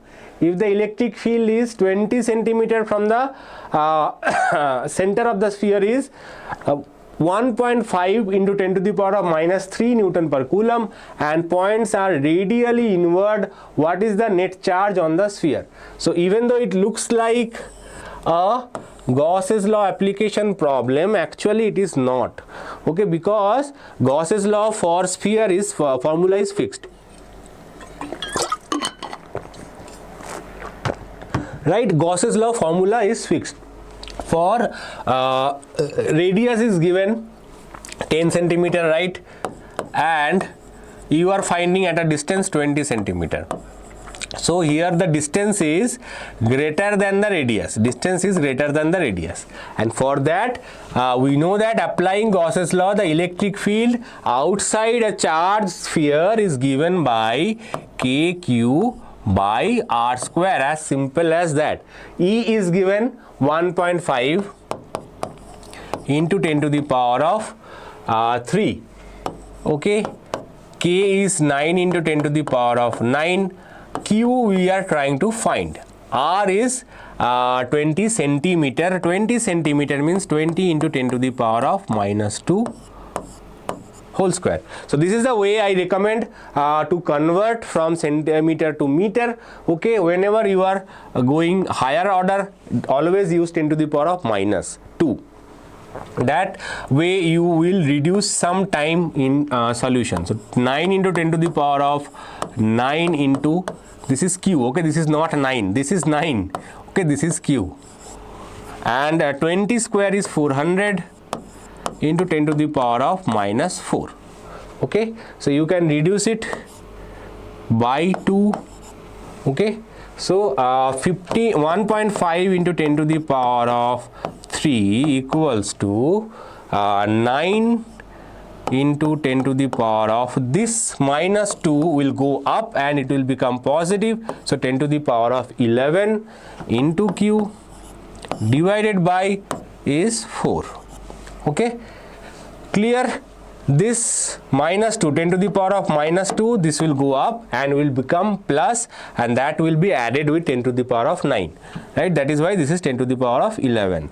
So q equals to 1.5 into 4 into 10 to the power of 3 divided by 9 into 10 to the power of 11. Okay, let me cancel as much as possible. 1.5 times 9 will be 6. 6, it will be cancelled. 2, 3, so it will be 2/3 into 10 to the power of minus 8. 2/3 of 10 to the power of minus 8, which is almost, I think, 3.33, 6.67, yes, 6.67 nanocoulomb. So it will be 0.667 into 10 to the power of minus 8, or you can say 6.67 into 10 to the power of minus 9, that is 6.67 nanocoulomb. Okay. Sir, please motivate me. Distracted full. Tolune class. Tolune class, don't take too much stress. If you are distracted, sit down at a place. Close your eyes. Close your eyes, forget about everything. Okay, try to remember happiest memory of your life. Okay, or the funniest moment that you had in your college life. It helps you for some time. You will laugh, then you will forget, and then you can concentrate. What I used to do when I was at your age, okay, music, we do not have the age of Instagram, YouTube, etc. I had a very old radio. Okay, I don't know how many of you have seen that kind of radios. So I had a old radio and I used to listen to music, and unfortunately it is not available throughout the day. Most of the day some program used to come in the evening 6 p.m. and in the morning 9 a.m. there used to be a program. Okay, singing song program. That was my favorite 1 hour program. No matter what is the time, I will listen to that program, because whenever I am starting my day, especially before exam, okay, that gives me some motivation, some what I said, some concentration. I used to build the concentration. Another way is to building concentration is by reading newspaper. Okay, just read the newspaper once more. Yesterday was some Champions Trophy tournament. If you have a newspaper at your home, read whatever the expert said. That way you do not distract to lot of things. Keep your distractions to limited things. Once you start limiting your distractions, you will be slowly that small distraction is easily handleable. But if you are distracted in too many things, okay, what will happen to my future, what will I will do in the physics exam, what I will do in the maths exam was bad, tumba bad, okay, in the next there will be chemistry, I have not studied at all, then what I will do. So first you bring it to your upcoming exam, physics exam, I have to do well. Okay, so there how can I do well? I have to study, but I am not getting motivated in studying. So just to motivate yourself, just read the newspaper 5 minutes. Okay, see some good pictures of your favorite sports star. Virat Kohli made good score in yesterday's match, so maybe that will motivate you. Okay, if not, listen to a song for 30 minutes, 40 minutes, your favorite song. Don't do anything. Okay, don't do any activity. Close your eyes, listen to the song, and then slowly you will start feeling, okay, now I have to do it. Once the song is over, 30 minutes is over, okay, now I have to do it. That is your own spirit. Okay, no one can stop you. Once you decide I have to do it, you take small break from the study, then you go back to it with double intensity. Okay, that is very, very, very important. Always try to recharge yourself for 10 to 15 minutes break in between. That is very, very important. Okay. That is what I used to do. Some Gen Z used to play games, but in my opinion, if you play games, you are too much distracted because a lot of things happening in the games, but that is up to you. In parallel plate capacitor with air between the plates, each plate has an area. Now it is electric potential and capacitance. Whatever doubts if you have from this chapter, you can mention that doubts in the comments below. Pradeep, I want math re-exam. You can try maths re-exam. It will be available once your first exam is over, and remember that first exam is compulsory. Okay, without appearing in the first exam, you cannot appear in the second exam. That's as long as I know. Okay, in a parallel plate capacitor with air between the plates, each plate has an area of 6 into 10 to the power of minus 3 meters square, and the distance between the plate is 3 millimeter. Calculate the capacitance of the capacitor. If this capacitor is connected to a 100 volt supply, what is the charge on the each plate of the capacitor? So parallel plate capacitor with air between the plates, each plate has area of 6 into 10 to the power of minus 3 meters square. Distance between the plates 3 millimeter. Calculate the capacitance. C is equals to epsilon naught A by D. Okay, now someone needs to help me with this. You need a calculator to calculate this. Epsilon naught is 8.85 into 10 to the power of minus 12, right? Area is 6 into 10 to the power of minus 3 meters square. Unit is not required in this case. And what is the distance? Distance is 3 millimeter. Some student asked me, sir, how can I convert millimeter to meter? Millimeter to meter is, you remember, 10 to the power of minus 3. Okay, millimeter to meter is 10 to the power of minus 3. Micrometer is minus 6. Centimeter is minus 2, like that. Okay, now 10 to the power of minus 3, 10 to the power of minus 3, they cancelled here. Okay, this 6, this cancelled here. So you get 2 into 8.85, that is 17 point something. 17 point what exactly? Someone tell me. What is the exact value? It will be 17.67. 17.7 into 10 to the power of, no one answering me. Everyone is busy discussing amongst themselves. This is the capacitance, that is 17.7 picocoulomb. Minus 12 is pico. Okay, minus 9 is nano. Minus 6 is micro. And minus 3 is milli. Okay, they all have different names. And minus 15 is femto. Okay. Now, if this capacitor is connected to a 100 volt supply, what is the charge on the each plate of the capacitor? If this is connected to a 100 volt supply, we know that Q equals to CV. So, C we have calculated 17.7 into 10 to the power of minus 12, and volt is given 100. So, it will be 17.7 into 10 to the power of minus 10, coulomb, or we can say that is 1.77 into 10 to the power of minus 9 coulomb. I have taken one of the zeros from here and put it over here. Not necessary. If you leave your answer at this stage, you get full marks, don't worry. But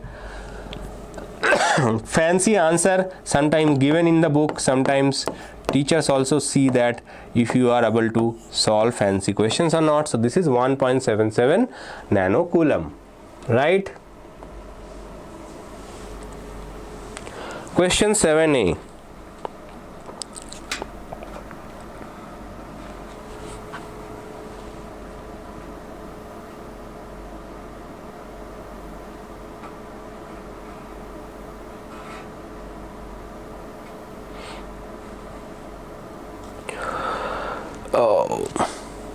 Calculate the potential at point P due to a charge of 400 nanocoulomb located 9 centimeter away.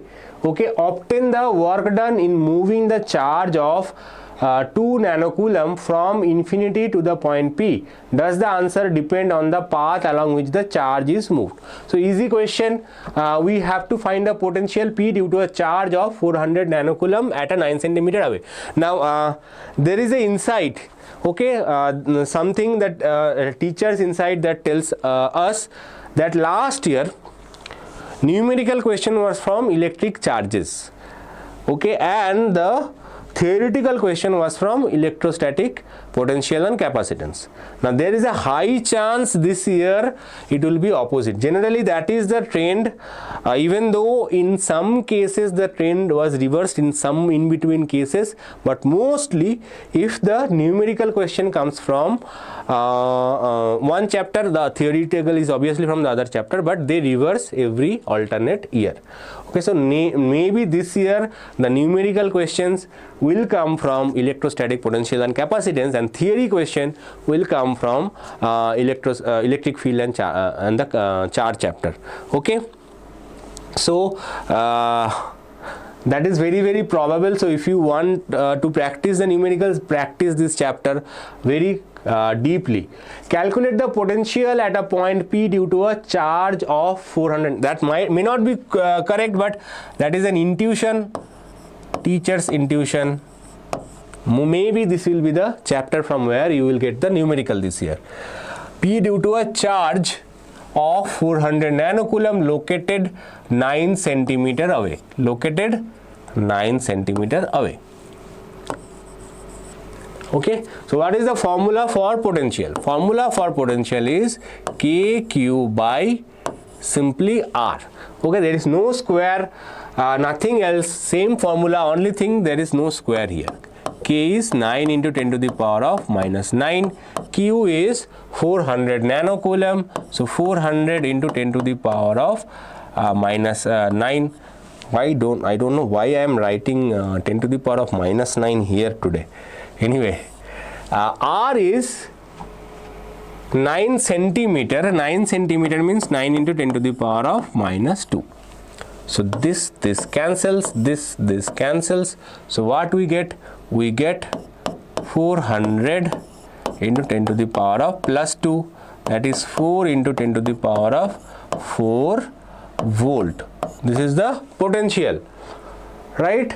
Obtain the work done moving a charge of 2 nanocoulomb from infinity to the point P.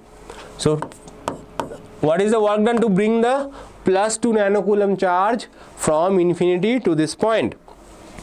Okay, so work done is basically given by not dW. Total work done is given by the potential difference between the points times the charge. So charge is 2 nanocoulomb times the potential difference. What is the potential difference? Potential difference at P is 4 into 10 to the power of 4.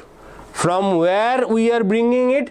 We are bringing it from infinity. So what is the potential at infinity? Potential at infinity is 0. So the potential difference is exactly this value, right? Minus 0, does not matter.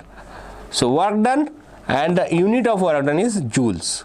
So it will be 8 into 10 to the power of minus 5 joules. This is the work done. Okay. So 4 into 10 to the power of 4 volt is the potential, and 8 into 10 to the power of minus 5 joules is the work done. Now this work done does not depend on path, because electric field is a conservative field. Okay, so conservative field means work done is independent of the path. It only depends on the potential difference between starting point and ending point. In between, it does not matter how you take it to that point. Either you take this path or this path or this path. It is independent of the path. It is only dependent on the starting point. This is the starting point, this is your ending point. It does not matter which path you have taken, right? Now next question, capacitance of a parallel plate capacitor is, another question based on parallel plate capacitor, is 1 nanofarad. Now here the capacitance is given 1 nanofarad, and the plates are separated by 2 millimeter. Find the area of the each plate of the capacitor. Easy question. I think this can come as a 3 marker or 2 marker question, not as a 5 marker, but it is given in your model question paper, question bank, I think. So C is equals to epsilon naught A by D. So 1 nanofarad means 10 to the power of minus 9. Epsilon naught is 8.85 into 10 to the power of minus 12. Area we are trying to find. D is 2 millimeter, that is 2 into 10 to the power of minus 3. Okay. So A equals to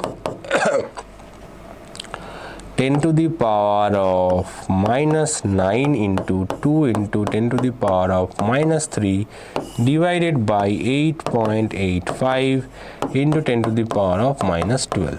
So if you see that minus 9, minus 3, minus 12, minus 12. So this you can cancel. Okay. In the numerator also minus 12, in the denominator also minus 12. So you will get 2 by 8.85. So you can do the mathematics. This is the area, and area will be given in the units of meter square. Very, very important. No matter what type of problem it is, you have to use the unit. It will be 0.226 meter square. Okay. Simple problem. This will be a 2 marker question, not a 5 marker question. Two charges of this is a very, very typical question from this chapter. Two charges of 10 microcoulomb and 5 microcoulomb are 10 centimeter apart. Find the work done in bringing the charges 2 centimeter closer. So we have two charges, 10 microcoulomb and 5 microcoulomb, and the distance between them is 12 centimeter.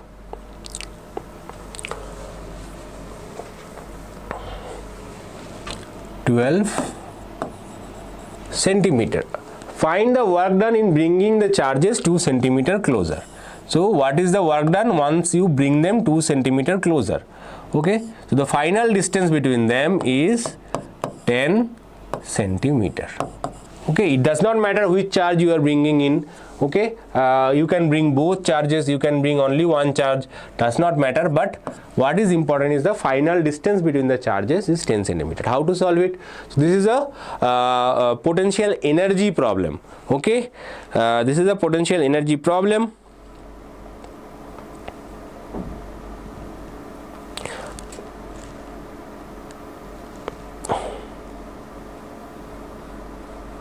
Sorry, I was not getting any comment for a long time. I was just checking it.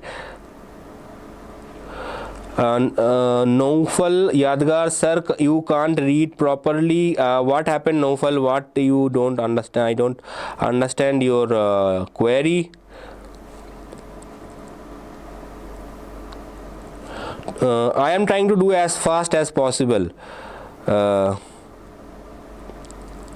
Issue sir, is blueprint will come or not, sir? Blueprint Obviously they will follow the blueprint pattern, but the questions will come or not exactly the same questions is not guaranteed. As I said, usually in questions enough sufficient for passing comes from blueprint. Last year 16 marks question came from the blueprint. They had only one blueprint. So this year I am expecting 30 marks. If you study all three blueprints, 30 marks you can score. That is what my expectation. Okay, more or less will be dependent on the paper setter. Now, two charges, 10 microcoulomb, 5 microcoulomb, the initial potential energy of the system. What is the initial potential energy of the system? Two charges Q1 and Q2, when they are separated by a distance r, then the potential energy of the system is K Q1 Q2 by r. Okay, this is the potential energy of the two charge system. So the same concept we will apply when the charges are kept 12 centimeter apart. What is the initial potential energy? Initial potential energy is K Q1 Q2 by R1 square, that is 9 into 10 to the power of 9 into 10 into 10 to the power of minus 6 into 5 into 10 to the power of minus 6 divided by not square, sorry, it will not be square. So R1 was 12 centimeter. So always remember, whenever you see centimeter, you have to convert it into meter, otherwise your problem will be incorrect. So very careful about this. Okay, so this is the first initial potential energy. Many of them will be common in the next step, so don't worry too much about it. Even you can leave it in this formula as well. What is the final potential energy? Final potential energy is K Q1 Q2 by R2. Okay, everything will be same, only in the division it will be 10. Okay, so what is the potential difference? That potential difference is your work done. Okay, potential energy difference is your work done, that is final minus initial. So if you see that K Q1 Q2 will be common anyway. Okay, let me solve this part first. 1 by R2 minus 1 by R1. This one we will solve first. What is R2? R2 is final distance, that is 10 centimeter. 10 into 10 to the power of minus 2, and R1 was initial distance. So 10 into 10 to the power of minus 2. So what I can do, I can write it that 10 to the power 2 in the numerator, same with 12 as well. Okay, so this 10 square will common. K is 9 into 10 to the power of 9. Q1 is 10 microcoulomb. Q2 is 5 microcoulomb. Okay, and 10 square we got common from the inside. What is left inside? 1 by 10 minus 1 by 12. What is LCM? Okay, you can do the LCM, it will be 60. Okay, or if you are lazy, you can just multiply the denominators, that you make 120. Okay, whatever way you are comfortable with. I generally do it like this. This is much easier for me. Okay, just multiply the denominators, then this one minus the other one. Okay, even though this is not exact way to solve, but it saves a lot of time. Now we have to simplify this part as well. 9 10 to the power of 9, 10 to the power of minus 6, 10 to the power of minus 6, 10 to the power of plus 2. So what is this? 9 plus 2 is 11, and minus 6 is minus 12. So what we can get? 10 to the power, what is the value of 10 to the power? 10 to the power of 11 minus 12. Right? Interesting. 9, 10, 90, 90 into 5, 450. Nothing else is there, so it will be 450. Right? 90, 450. Yes, nothing else. And here you will get 12 minus 10 is 2 divided by 120.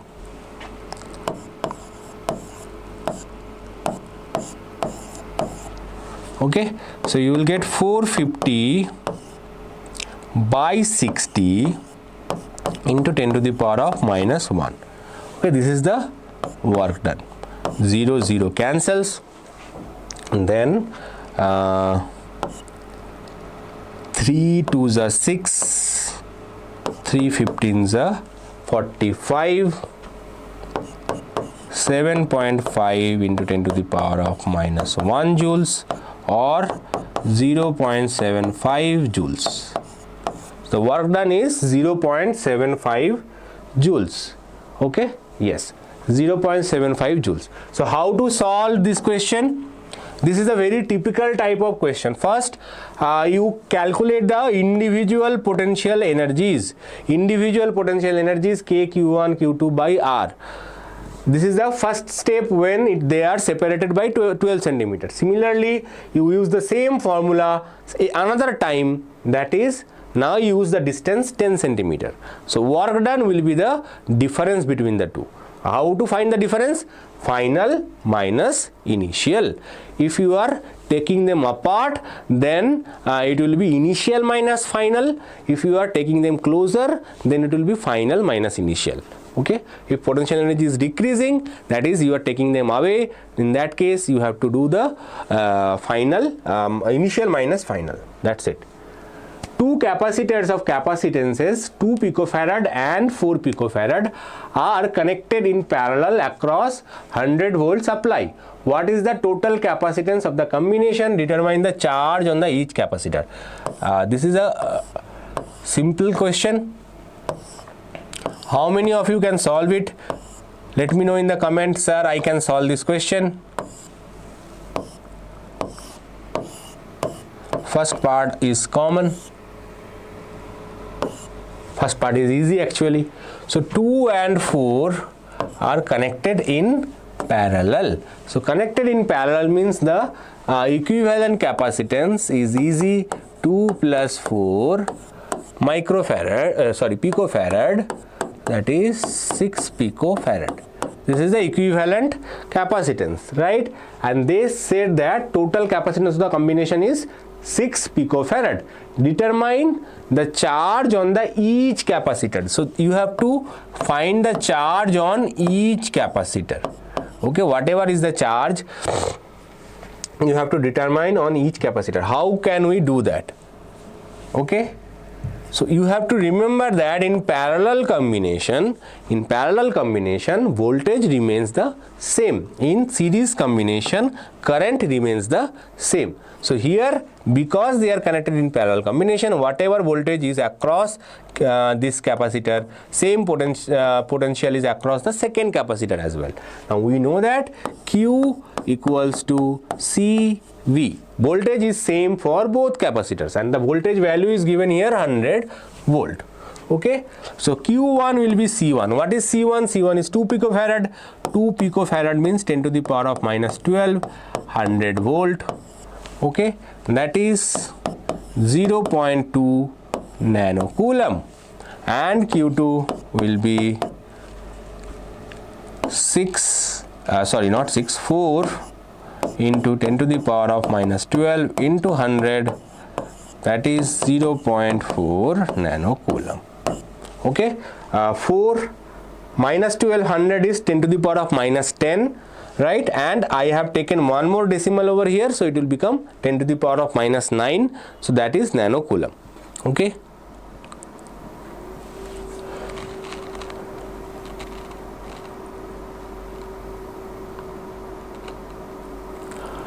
bonus gallery 0.02 and 0.004. 0.02 no, 0.2 and 0.4 nanocoulomb. Okay, you mention the unit. It depends on what unit you are using. I am using nanocoulomb unit. I don't know what unit you are using. Also at the final answer, unit is very important to use. Okay, now let's move on quickly. We have a lot of other questions to solve. Now this question was asked by one of the students. I don't know if you are here or not. If you are here, please raise your hand that sir, I asked this question. 100 microfarad capacitor in series with 40 ohm resistance is connected to a 110 volt 60 hertz supply. Now this question is typically not usual. This is a European standard, American standard. They use 110 volts 60 hertz. In India we use 220 volt 50 hertz. Anyway, let's see the question. A 100 microfarad capacitor, 40 ohm resistance. Okay, only RC circuit. What is the time lag between the current maximum and voltage maximum? Oh my god, very difficult question. So how to do it? Any alternating current related to capacitor, inductor, whatever it is, first step is to find the reactance. First step is to calculate the reactance. This is a capacitor, so this is a capacitive reactance.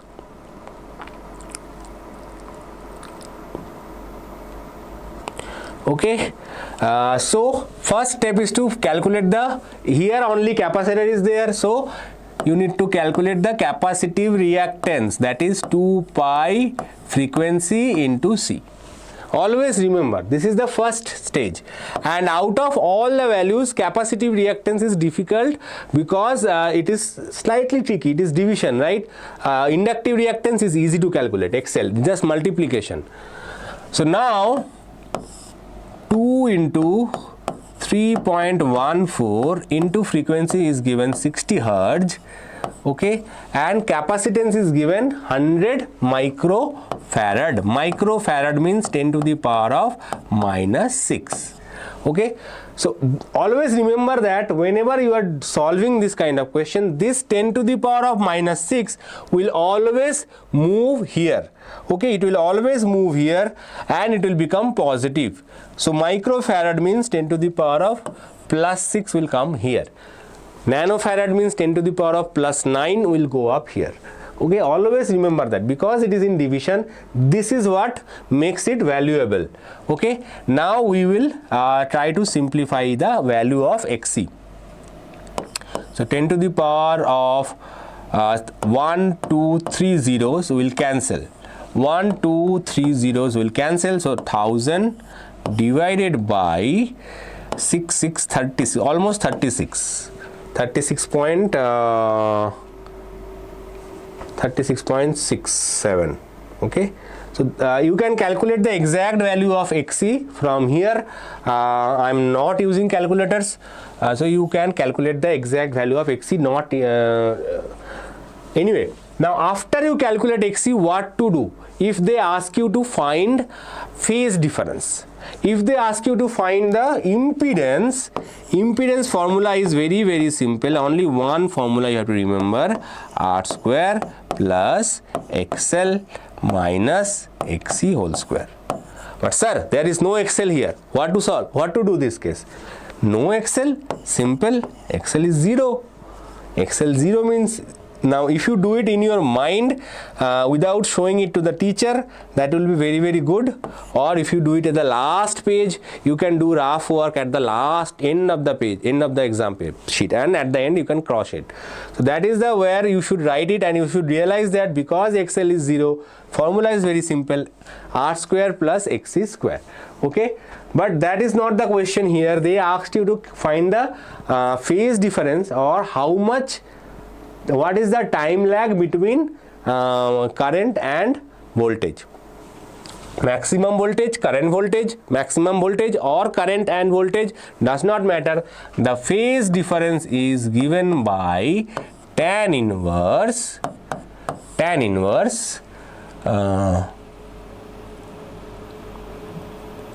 XL minus XC by R. In case there is no XL, it is XC by R. Also, what you can remember, the phase difference is basically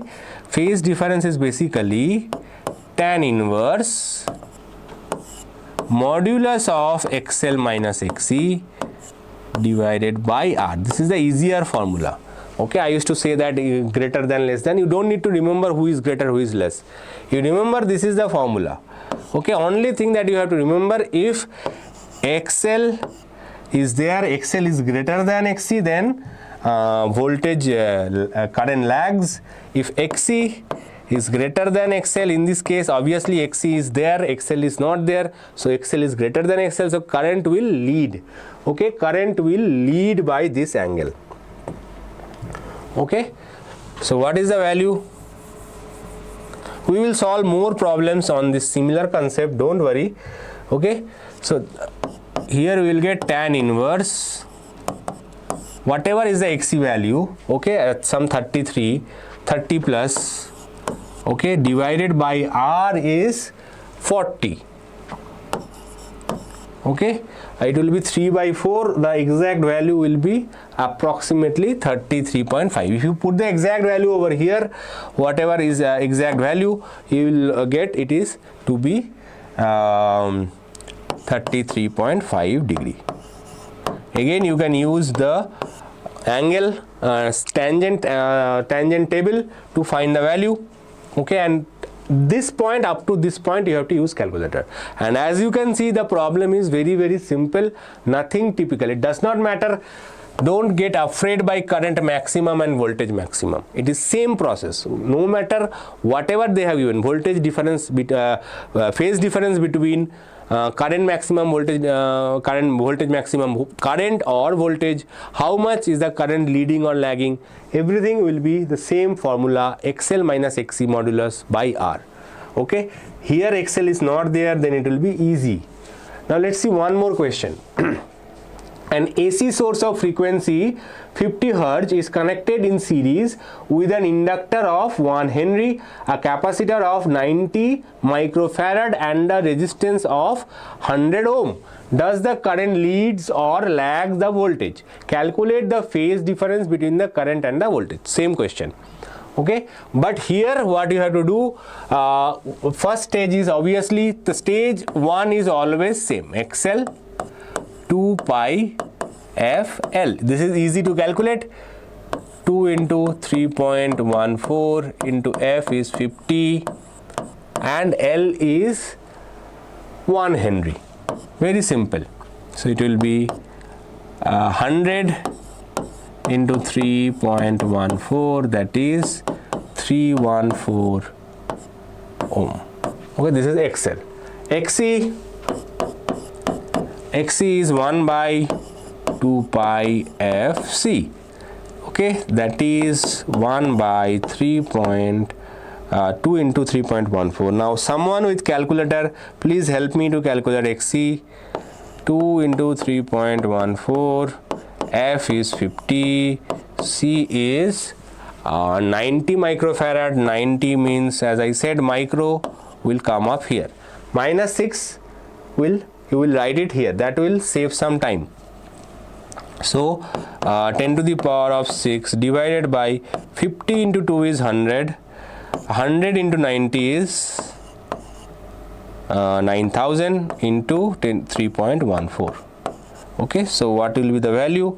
It will be 10 to the power of 3, that is 1000, divided by, these 3 will cancel, right?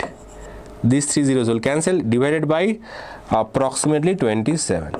Now someone please tell me what is the value of XC. Okay, 35.38. Okay, so 35.38. I am taking the value that you suggested me. It will be somewhat around obviously 33 and 35, so almost correct value.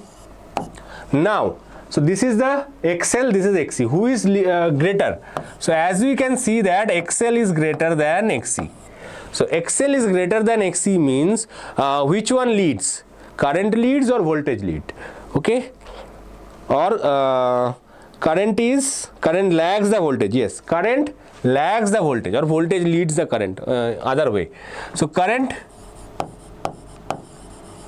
definitely lags. Why? Because XL is greater.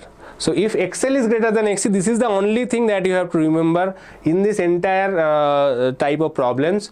Everything else is just formulas, okay, and formulas are straightforward and single formulas, okay, not super difficult. Only thing that you have to remember, if XL is greater than XC or XC is greater than XL.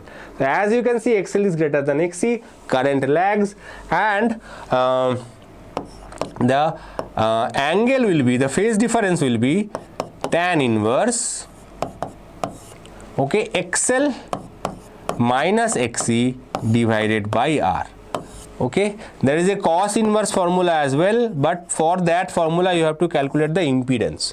I don't like to do that. It is more flexible with this way than the cos inverse formula.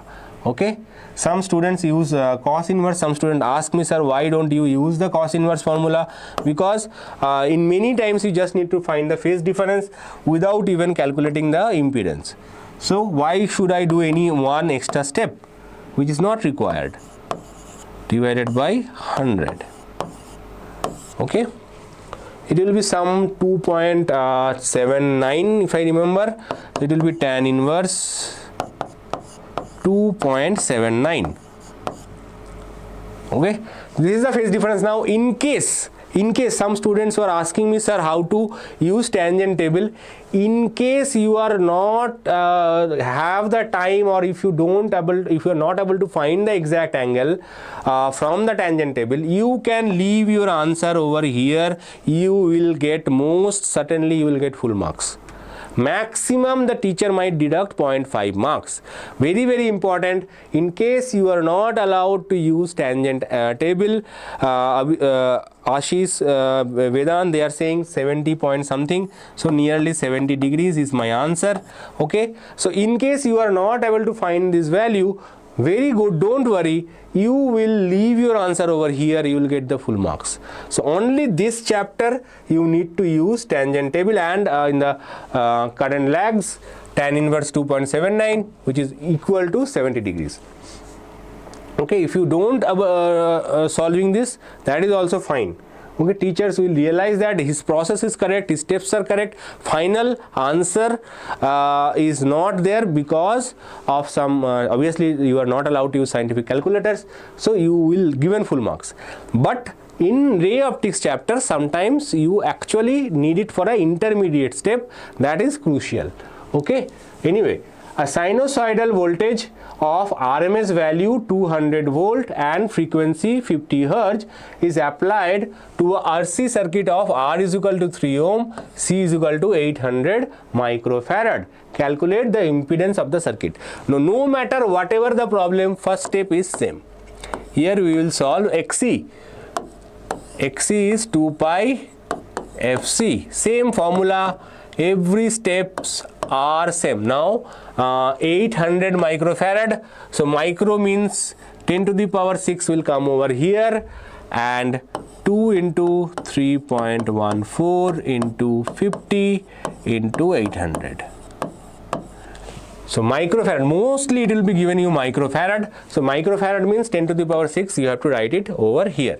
Again we can cancel 3 zeros, right? So what we get in here, 1000 divided by, in fact we can cancel one more 0, 5 2s are 10, right, into 8 into 3.14. so again one of the zeros will cancel, you get 100 divided by almost 25, almost 25, which will be almost equals to 4 ohm. Okay, right? Yes, Vedant. Chandan is saying 3.98. Yes, but we can take it almost 4 ohm, right? This is a very standard problem. Okay, so now what is the impedance? Impedance formula, I told you, only one formula you need to remember, R square plus XL minus XC whole square. Now sir, there is again no XL. Again no XL means easy no. XL no means 0. Put 0. So you get R square. If you remember the complete formula, there is a less chance of making any mistakes. That's it. Otherwise R square plus XC square is easier, obviously. Okay, so, because I ask you to remember this formula, because I have seen some mistakes students makes. I will not tell you what type of mistakes they are making. Maybe you will make that mistake in future. So that is why don't learn about wrong methods, learn about correct method. So impedance is 5 ohm. Okay, this is a very standard square root. 3 square plus 4 square root is a 5, right? Now the current through the circuit. How to calculate the current? While calculating current, treat this number as resistance. Voltage is given over here, so current will be I divided by impedance. Okay, 200 divided by 5, that is 40 ampere. And next, phase difference between current and voltage. Again, phase difference, tan inverse, phase difference phi is equal to tan inverse XC by R. In this case XL is 0, so tan inverse 4 by 3. 4 by 3 means it is almost equals to 57 degrees, I think. Okay, this is the standard value. 53 degree, sorry, it will be 53 degree. 53 degree and 37 degree, right?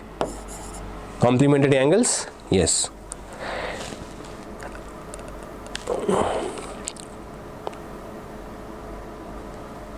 So yes, Vedant already answered it, 53.1 degree, that is fine, right? Good to see students are solving the questions before me. For a series, now let's start one more round. For a series LCR circuit with L equals to 0.5 Henry and C equals to 8 microfarad and R equals to 10 ohm. If the applied RMS voltage is 50 volt, find the resonance frequency. So this is a new type of problem. What is the average power dissipated by the circuit at resonance? Now this is, I think, 2 years back board problem. It came in your board as a 5-mark problem. This is a super easy problem if you solve this, if you know how to solve it. Okay, this is very easy problem. So let's see. First of all, they asked you to find the resonance frequency. That is why I say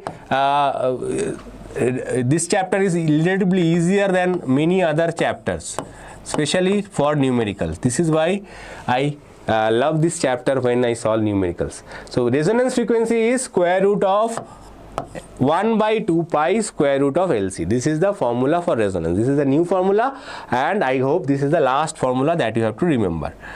So now 1 by 2 pi means 1 by 3.14. L is 0.5 Henry and C is 8 microfarad. Micro means 10 to the power of minus 6. Okay, now this case stay a little bit alert. Okay, student might make mistake. Don't put the values immediately into the calculator. Try to simplify it little bit. Okay, so 10 to the power of minus 6 square root. So it will come out of the square root and it will become 10 to the power of minus 3. Right? 0.5 into 8 will become 4. Okay, now this will go up and you will get 10 to the power of 3 divided by square root of 4 is 2, 2 into 6 is 12, 12.56. Now someone tell me what is this value? 1000 divided by 12.56. Okay, which is close to 25 by 2. So it will be 2000 divided by 25, 440, 80. It will be close to, I think, 80 hertz. Right? 79.6. Yes. So it will be close to 80 hertz. So resonance frequency is 80 hertz. Answer is here only. Sorry. Now find the resonance frequency. What is the average power dissipated by the circuit at resonance? Now this is very, very important. Average power dissipated by the circuit at resonance is nothing but V square by R, not Z, V square by R. At resonance, there is no other part present in the circuit, so XL and XC cancels each other. So you get the average power dissipated is simply V square by R. V is given here 50 volt, 50 into 50 divided by R is 10 ohm. So it will be 250 watt. 250 watt is the average power dissipated, right? So 79.58, I calculated 80 hertz without calculator, so it is very fine without using calculators, and 250 watt is the average power dissipated. So this is very, very easy question, right? I hope that gives you some confidence. Now last question from this chapter. A sinusoidal voltage of peak value 220 volt is applied to a resistance to a series LCR circuit, which is a resistor of resistance 5 ohm, a pure inductor of inductance 32 millihenry, and a capacitor of capacitance 800 microfarad are connected. Find the resonant frequency. Again, same formula, calculate the impedance and power dissipated at resonance. Okay, now second part I will not solve. This is same, almost same problem, value is different. Okay, resonance frequency is, solve the question and answer me before. I have already solved previous question, this is just a repeat question. LC, okay, so 1 by 2 into 3.14 into L is 32 millihenry and capacitance is 800 microfarad. So why I am solving it? Because this is slightly tricky. Why tricky? Even though it is same as the previous problem, 6.28, if you see that here it is 32 into 800 is fine, but here we have 10 to the power of minus 9. 10 to the power of minus 9 means you cannot straightforward take it outside the square root. You will get 4.5, minus 4.5, which will be very, very difficult to manage later on. So what we will do, we will try to reduce it by one value, that is, we'll keep everything else same. So here it is slightly tricky. 32 is same, 800 we will write it as 80. Why? Because then we can write it as 10 to the power of minus 8. Okay, 10 to the power of minus 8. So now we can take it outside the square root, and it will become 1 by 6.28 into 10 to the power of minus 4 into square root of 32 into 80. Now it is still not over. This is mathematically longer, but I think you can solve it if you do it step by step. 6.28 into 10 to the power of minus 4. By the way, 10 to the power of minus 4 will go up and it will become 10 to the power of plus 4.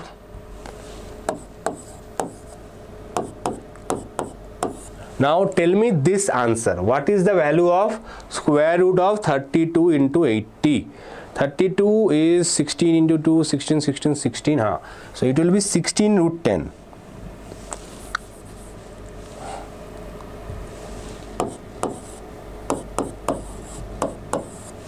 Okay, so it will be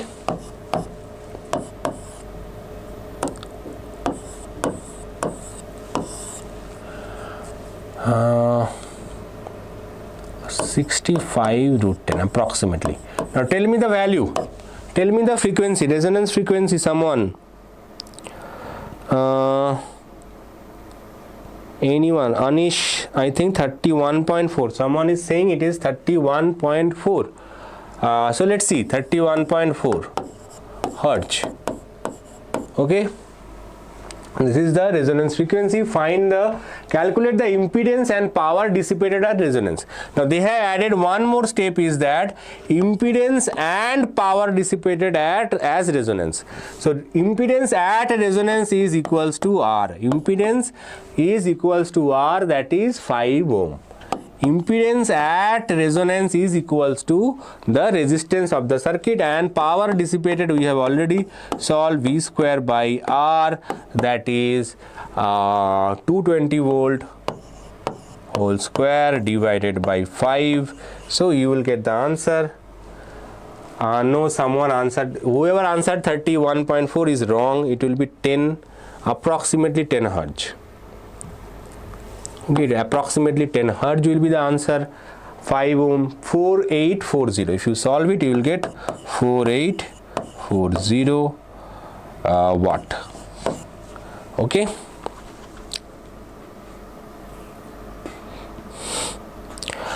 There will be some problem. Maybe you have done something incorrect.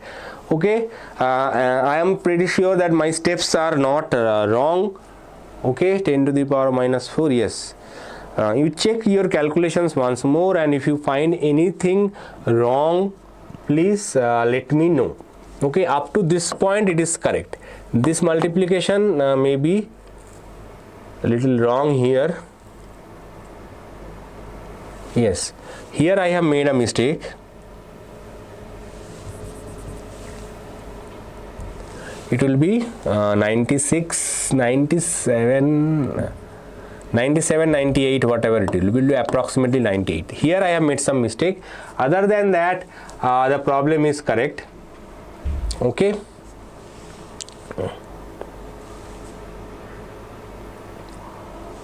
Check the answer once more. Maybe this answer is also maybe slightly incorrect.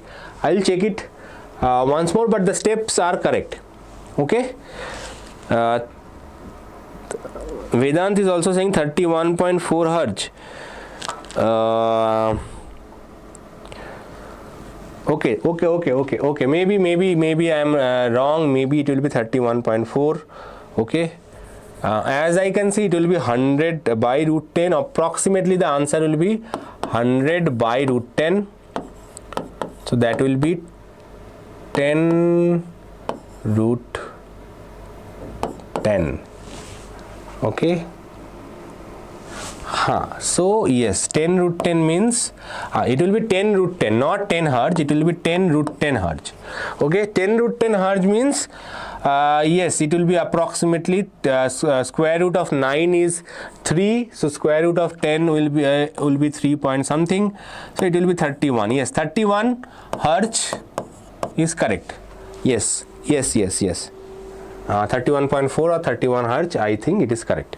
Anyway, the second part is anyway easy, and to calculate resonance frequency you get 3 marks. For impedance you get 1, and power dissipated you get 1. Okay. So as I said, this problem I think this is also from one of your previous year question. Mathematically slightly longer, physics wise easy. Only trick is to solve this part without using scientific calculator. Okay, right now you can use scientific calculator at home and solve it, but in the exam hall solving this without scientific calculator is the challenge. Okay, now other than that, this is a simple problem. Let's move on to the ray optics chapter. If you have any doubt, Samreen, you have any question? Yes, Uday, I realized. Yes, okay, let's start. An object is placed at a distance 40 centimeter from a concave mirror of focal length 15 centimeter. If the object is displaced through a distance of 20 centimeter towards the mirror, by how much distance the image is displaced? Okay, this type of question comes in KCET as well, but there it is a only 1 mark question. Here it is a 5 mark question. That is the difference. Problem is simple, not difficult. Okay. So object is placed at a distance of 40 centimeter. Okay, focal length is 15. Focal length is 15. Object distance was initially 40 centimeter. Okay. If the object is displaced through a distance of 20 centimeter towards the mirror, so object is now displaced by 20 centimeter. So what is the new distance now? New distance will be 40 minus 20, that is 20.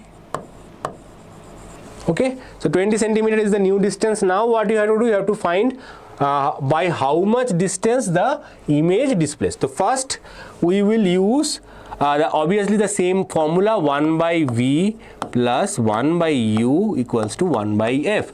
I like to write in this form because it is the same form as the length equation, only plus and minus. Okay, in your textbook it is given 1 by U plus 1 by V, but I like to write it like this so that it is helpful for me to remember. In case of mirror it is positive, in case of lens it is negative, same equation. Okay, now we are trying to find V. So what we will do, we will separate this. This is first we will make a general equation.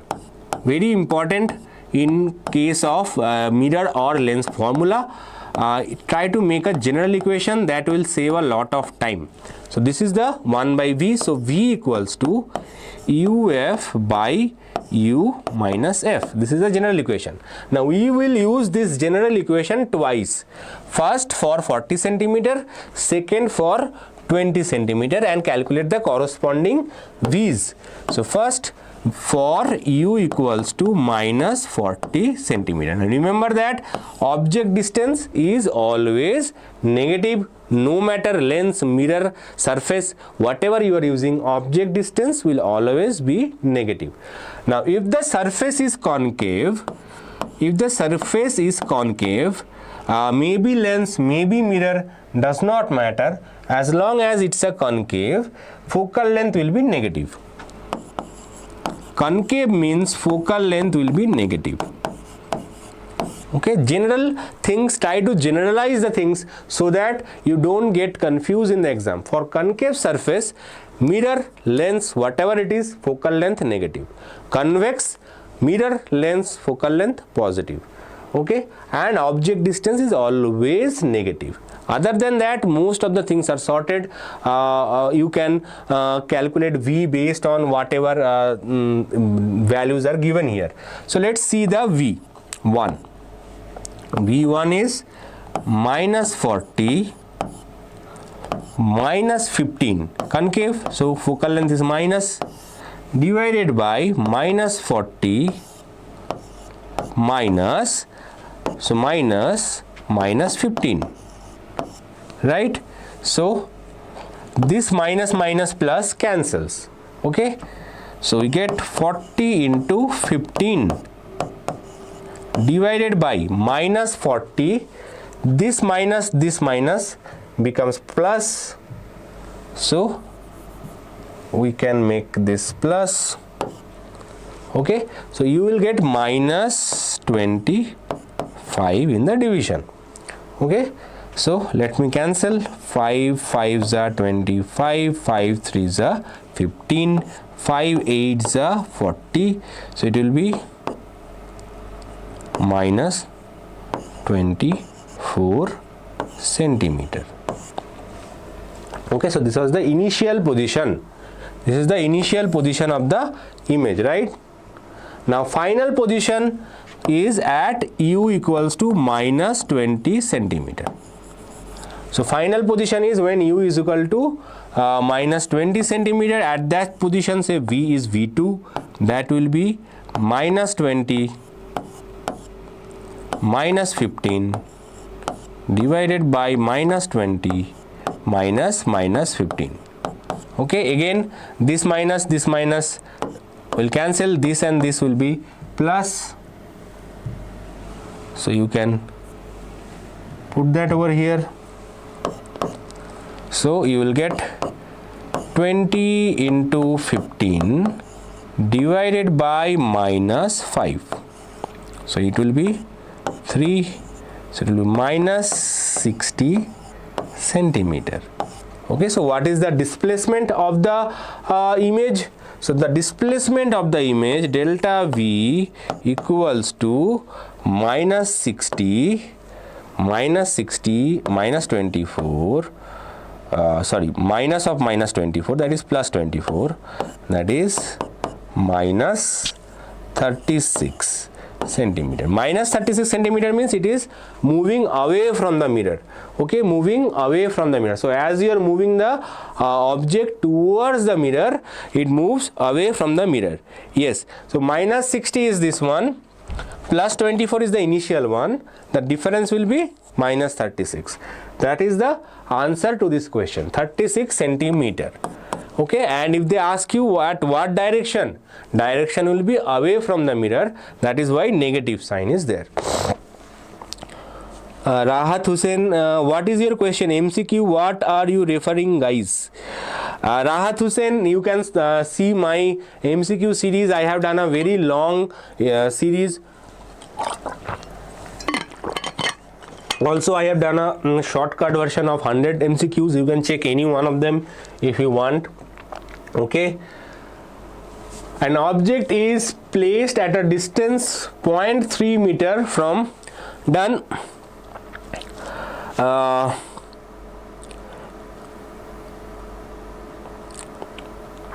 Vedant, you have to, yes, Vedant solved it correctly. Now let's see next question. An object is placed at a distance 0.3 meter from a convex lens of focal length 0.2 meter. Find the position and nature of the image formed. Also find the distance through which the object should be moved to get the image of linear magnification -1. Now the last part is easy. We will first find the first part. Object is placed at a distance 0.3 meter from a convex lens. Now here we have a convex lens and object is placed at a distance 0.3 meter. So 0.3 meter means it is greater than the focal length, right? And the focal length is 0.2 meter. Right? First we have to find the position of the image. Again, generally I prefer to simplify it without putting any values. If you are comfortable with putting the values, you can do that as well. I like to simplify it algebraically first, because many students are good in algebra but they struggle with the values. If you put the values, use the calculator directly, that is also okay. In this case it is fine. Previous case it was not, because you have to use the same formula twice, right? So U plus F or V equals to UF by U plus F. Okay, this is my style of doing. You can use your style. I know someone was asking, sir, can you solve using your style, our style? Yes, obviously. So what is U here? U is 0.3 minus 0.3 meter. Focal length is 0.2 meter. Here it is a convex surface, so focal length is plus, but U is always minus. Okay, as I said, U is always minus, but focal length is plus because it's a convex surface. Okay, so now let us put the value. So V equals to minus 0.3, F is 0.2. Okay, U is minus 0.3 plus 0.2. So what you will get? 0.06 minus, and in the denominator you get minus 0.1, right? So one of the point will reduce, it will get 0.6. So negative sign will cancel, 0.6 meters. So this is the object distance, image distance. Now is it a real image? So it is a real image because it is a lens. That means u is negative but v is positive. That means image is forming on the other side. Other side means obviously it's a real image. Okay, so v positive for a lens means it's a real image. V positive for a mirror means it's a virtual image. So that is a slightly confusing. Other than that, it's simple that image is getting formed on the other side of the mirror. Also the distance is more than focal length. So there is one more hint, because the distance is more than focal length, the image will be real image. Okay, so nature is real. Obviously real means what? Real means inverted. Okay, enlargement you can calculate, it is an enlarged image as well because v is greater than the magnitude of u, so enlarged as well. Anyway, that is not asked. Now nature is means real or virtual, that is sufficient.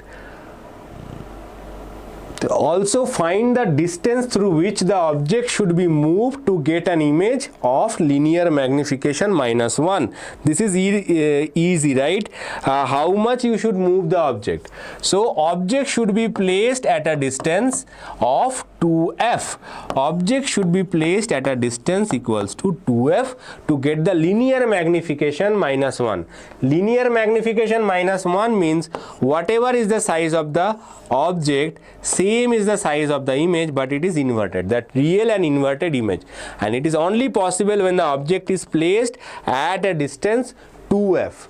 That is for linear magnification. For linear magnification equals to -1, object should be placed at 2f. So what is f here? F is 2 meter. So u should be 2 into 0.2, that is 0.4 meters.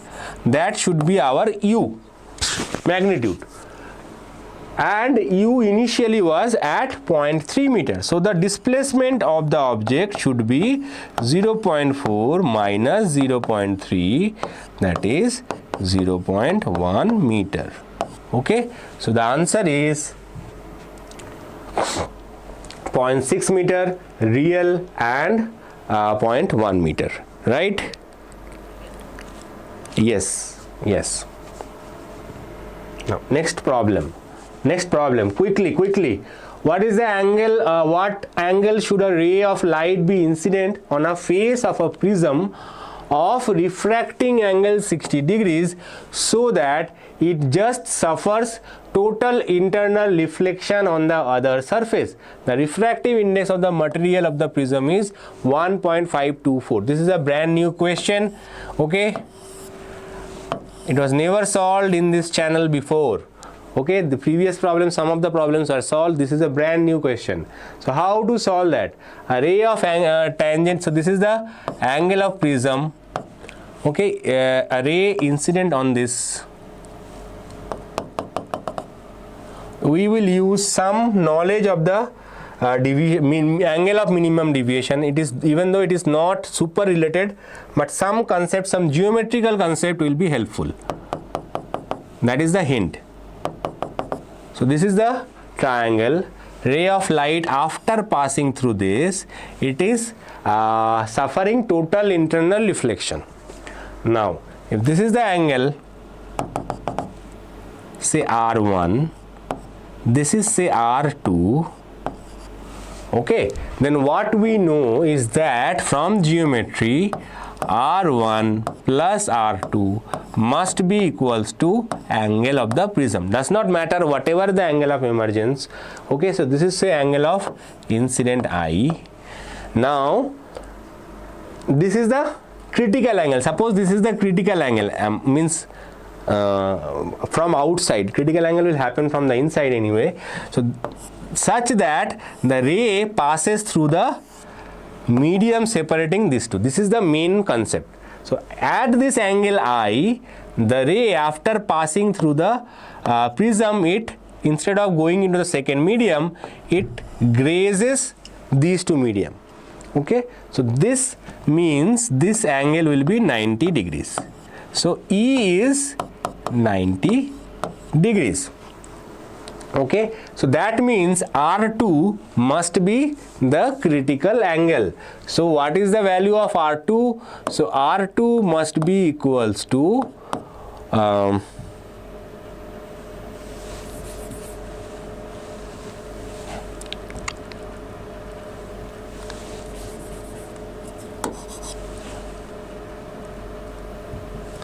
so R2 sine R2 basically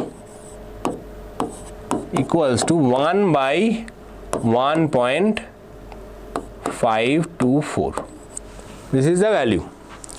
Okay, so from here you have to calculate R2. So R2 will be sine inverse 1 by 1.524. So can you tell me the value of sine inverse? Anyone? Tell me the value of sine inverse. Okay, so it will be sine inverse approximately 2 by 3. Okay,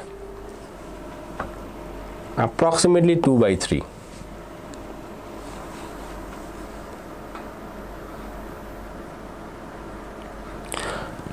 Hey guys, please listen to the class if you are listening. Tell me the value of sine inverse 2 by 3. Okay.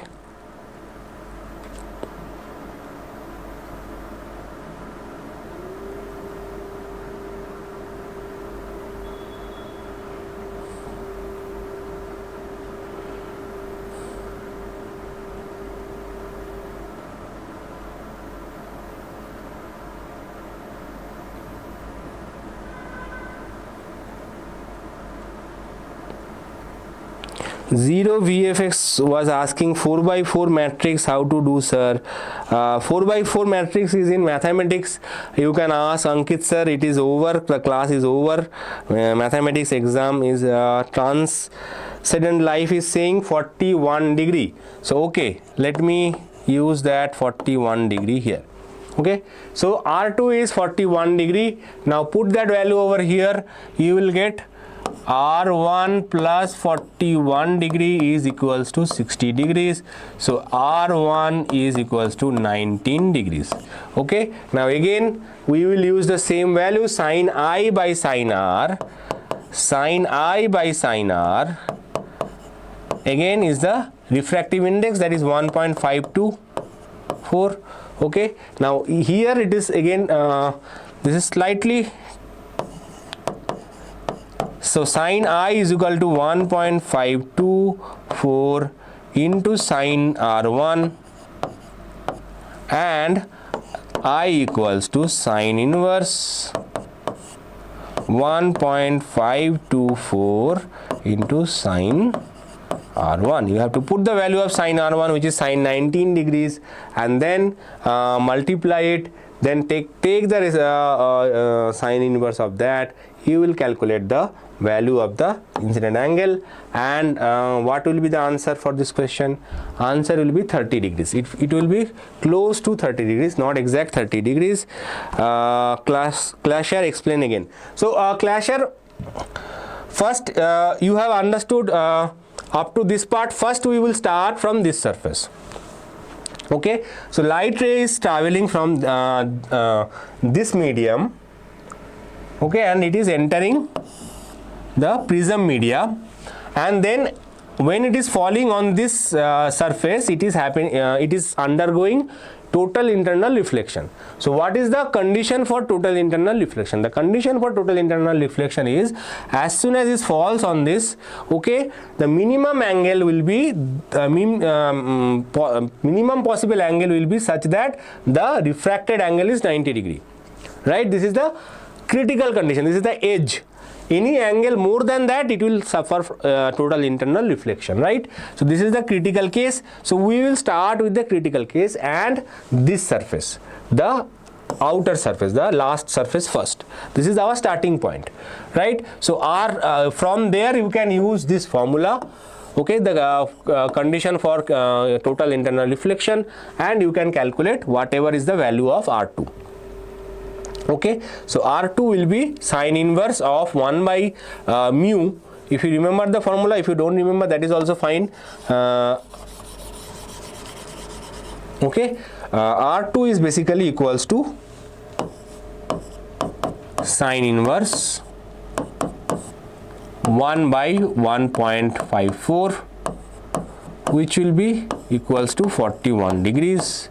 So again, for a prism we know this relation, right?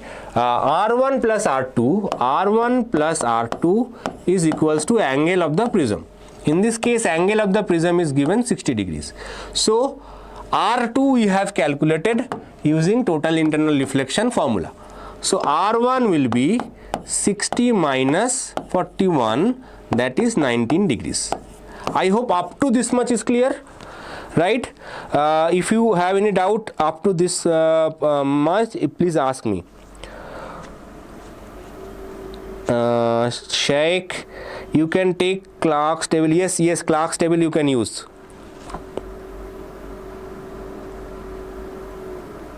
Guys, don't talk amongst yourself. Please let me read Rocky and others. Right now, second part we will come back to this medium. Okay, now I is the angle of incidence, R1 is the angle of refraction. So now we will apply the same law, Snell's law, sin I by sin R equals to mu. Okay, so now in this case what we are trying to find? We are trying to find I, but R1 is known. R1 is 19 degrees. So now we will put the value of same thing, sin I is equal to 1.524 into sin R1. Now R1 is known, that is why I have kept it in this side. Now you can use the tangent table given to your class. I explain how to read tangent table. First step is to calculate 19 degrees in from that table, and then the next step is to calculate the sine inverse from that table. Okay, I will try to make a separate video because this video is going to be very long. I will make a long video and I will take this example only to explain that sine table. Okay, so don't worry. Now next, I hope that clears, the steps are clear, right? Mathematical problems may occur because you have to use sine table, cos table to calculate sine 19, multiply it, then again 10, take sine inverse of that. Snell's law, we have used Snell's law. Now question number 19, two lenses of focal length. This is also one of the previous year question. Two lenses of focal length 0.2 meter and 0.3 meter are kept in contact. Find the focal length of the combination. Calculate the powers of the two lenses and combination. Easy, easy, easy. So we know that two lenses in contact, their equivalent focal length is basically this. Okay, this is like resistances in parallel, or you can say that is basically, if you know that fact, we can simply use this equation, right? This is same as R1 R2 by R1 plus divided by R1 plus R2, same formula, similar to resistance in parallel. So why not use that same logic? If you confused, you can again use the mathematics F1 F2, okay, F1 F2, then F2 plus F1, then take the reciprocal. That is also fine. Okay, if you are wondering how I get this value, there is no magic, everything is simple mathematics. Again 0.2 plus 0.3, so it will be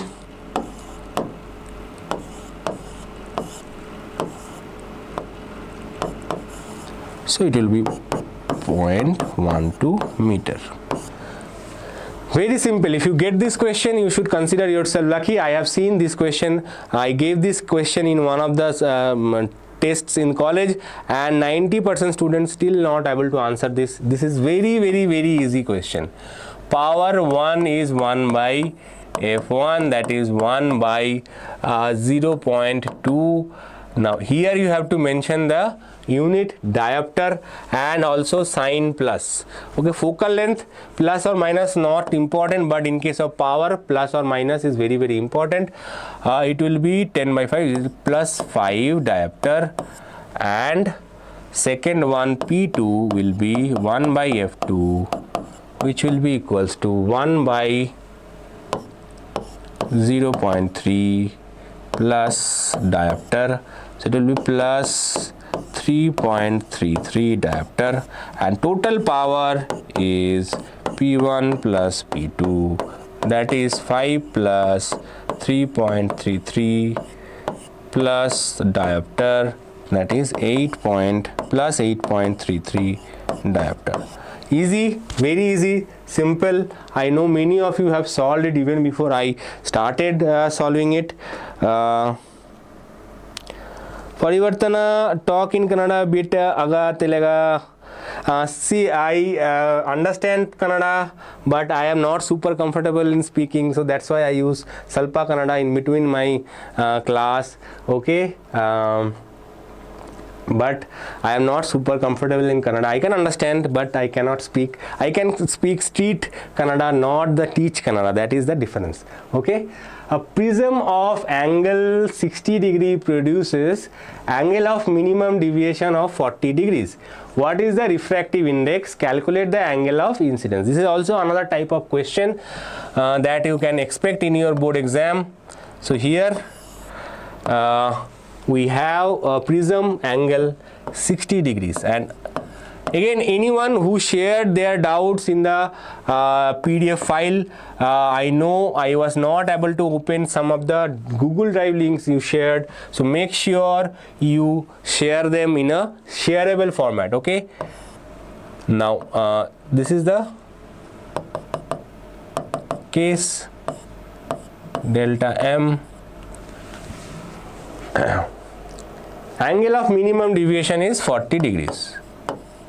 Okay, first they have asked you what is the refractive index. Easy, super easy. Mu is equal to sine A plus delta m by 2 by sine A by 2. This is the formula for refractive index. Sine A is 60 degrees, delta m is 40 degrees by 2 divided by sine A by 2, that is A by 2 is 60, 60 by 2 is 30, so 30 degrees. 60 plus 40 is 100, 100 divided by 2 is 50, so sine 50 degrees divided by sine 30 degrees. Now if you use the value, tell me what is the exact value of this mu. Okay,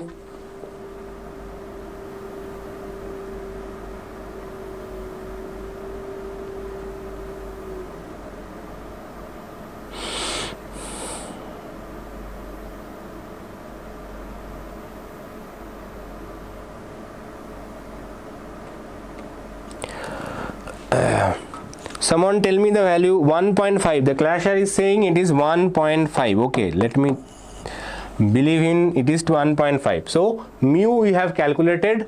Now next is calculate the angle of incidence. This is not it. We have to calculate the angle of incident as well. So how to do that? How can I find the angle of incidence? Okay, any ideas? Let me know. So you have to understand that I plus E minus delta equals to A. This is the common formula. You don't need to use Snell's law again. You don't need to make these things complicated. Okay, I plus E minus delta equals to A. Because delta is given, we can use this formula. Now for minimum deviation, I and E values are same. Okay, that means it will be I plus I. So 2I equals to A plus delta, that is I equals to A plus delta by 2. As simple as that. It will be 60 plus 40 by 2, that is 50 degrees. So this is the angle of incidence. In fact, this is the angle of incidence. Sin I by sin R is mu. So from there, this is the angle of incidence, 50 degrees. Okay. 1.53 or 1.5 is almost same. You can use this as well. This is wrong. Angle of incidence is 50 degrees. Okay. that 10 value was something else. Now next few questions are mixed. First we will solve few questions from dual nature of radiation and matter chapter, and then we will solve last two questions will be from the nuclei chapter 3 marker section. Okay, so let's start. When light of wavelength 400 nanometer is incident, this is I think your model paper question. 400 nanometer is incident on a photosensitive surface, the stopping potential for the photoelectrons emitted is found to be 0.96 volt. Okay, when the light of wavelength 500 nanometer is incident on the same photosensitive surface, the stopping potential is found to be 0.34 volt. Calculate the Planck's constant. Easy question. So first, wavelength is given. What is known? We know that the energy of the incident photon is h nu. That gives rise to two things. First thing is the kinetic energy of the emergent electron, and also the work function. Okay, here because it is given in the terms of photoelectrons emitted in terms of stopping potential. Stopping potential means we will use this formula. Okay, so we will use this formula, right? H nu equals to E V naught plus phi. Now one more important fact is that if V naught, that is stopping potential, is given in volt, okay, then EV naught will automatically become EV. You don't need to do anything. Okay, that means you can directly write 0.96 EV. You can directly write 0.96 EV plus phi H nu 1. H nu 2 will be 0.34 EV. 0.34 EV plus phi. Okay, now you have to do the subtraction. You will get H nu 1 minus nu 2 equals to 0.62 EV. Okay, 0.62 EV. Phi cancels.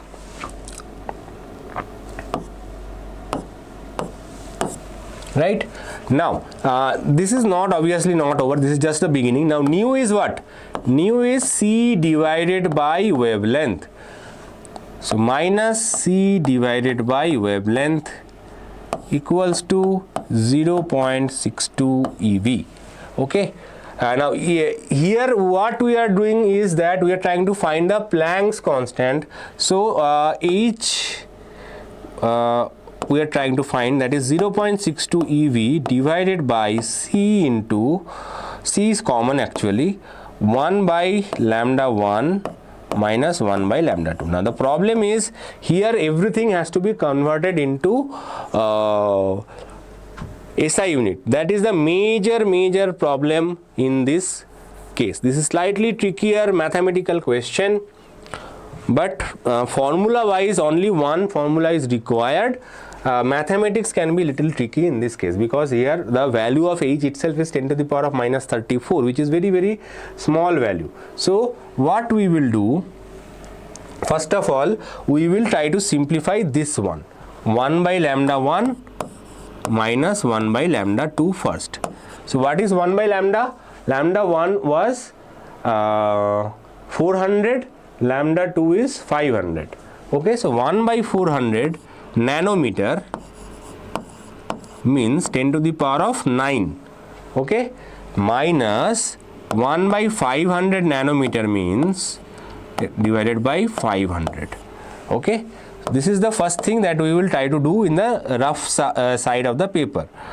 Okay, now these two zeros you can cancel, it will become 10 to the power of 7. These two zeros you can cancel, again it will become 10 to the power of 7. So 10 to the power of 7 will be common. You will get 1 by 4 minus 1 by 5. So LCM is 10 to the power of 7. LCM will be 20, 5 minus 4. So it will be 10 to the power of 7 divided by 20. Okay, so this value we have calculated. Now we will try to start our quest of finding the value of H. 0.62 EV. As I said, EV to joule is 1.6 into 10 to the power of minus 19. This is the EV to joule. You have to convert everything in joules. C is 3 into 10 to the power of 8, okay, into this value we have calculated 10 to the power of 7 divided by 20. Now if you, obviously H is a known value, we know that.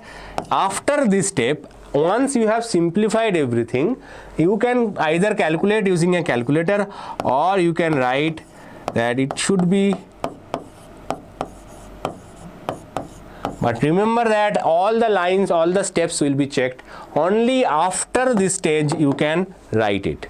Okay, if you skip this stage, you just started with this step and finally write this answer, you will get 0 marks.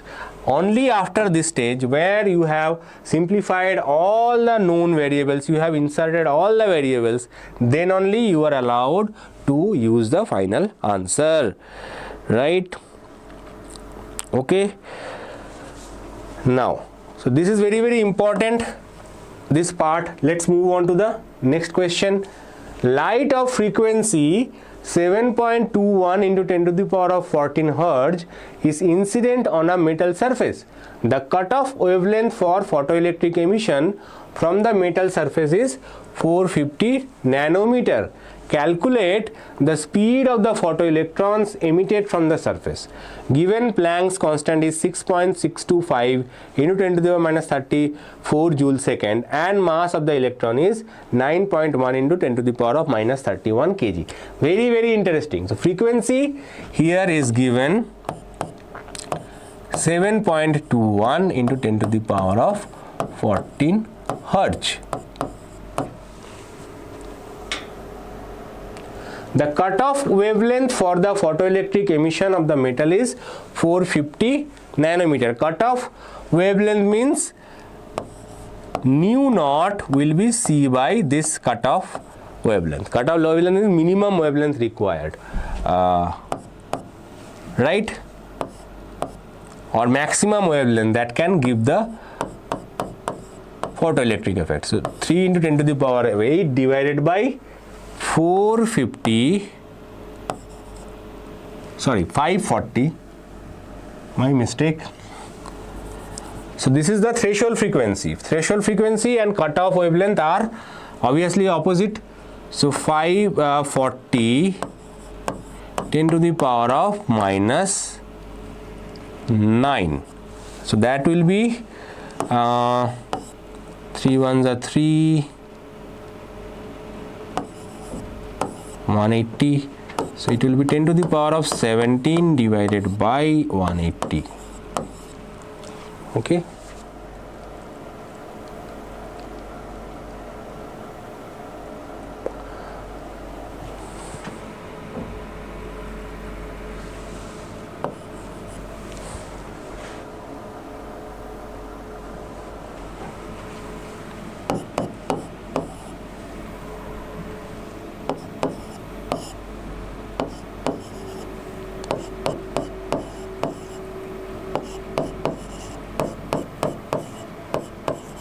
Okay, so you have to be sure that this frequency, the cutoff frequency is less than that of the input frequency. In case this value is, which is close to 5 point something, okay, you have to make sure that this value is less than that of this value. Otherwise there will be no photoelectric emission. So in case they give you some problem where you, after doing it, you realize that this value is 8, given value is 7, then you have to write that there will be no photoelectric emission because that is less.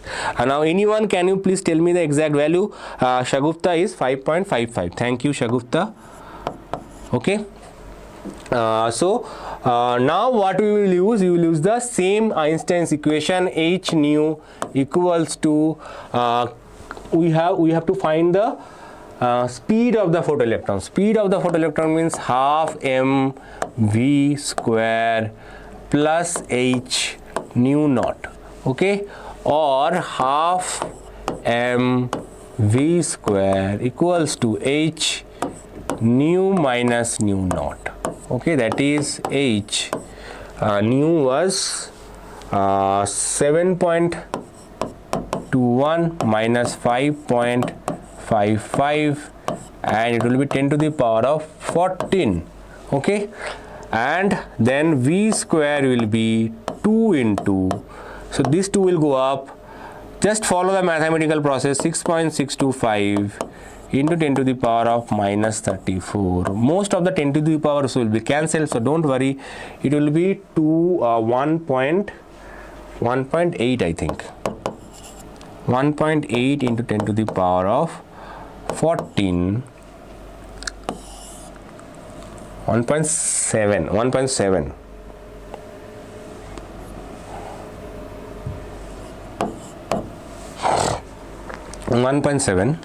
10 to the power of 14 divided by mass of electron, that will be 9.1 into 10 to the power of minus 31. Now it is an entire thing, it will be let us first reduce the values. 10 to the power minus 31 will cancel, minus 34 will be left with minus 3, so 2 into 6.625 into 1.7 divided by 9.1 into 10 to the power of 11. So if you can tell me the value, first try to solve this. Ponas is saying 2.410. This is the speed, Ponas. Is it the speed? Right, but there will be a 10 to the power factor. Okay, Shagupta is saying 2.47 into 10 to the power of 11. Good. Now what we will do, we will see, this is we have to take the square root, right? Square root means 10 to the power of 11 is creating some difficulty, so you will make it 24.7 into 10 to the power of 10, right? As usual, we try to reduce or increase the 10 to the powers. Here it is beneficial for us to take 1 0 from here and put it back to the equation. So now V will be very close to 4.9 into 10 to the power of 5. Okay, so square root of 25 is 5, square root of 24.7 will be close to 4.9. So from there you can calculate what is the V.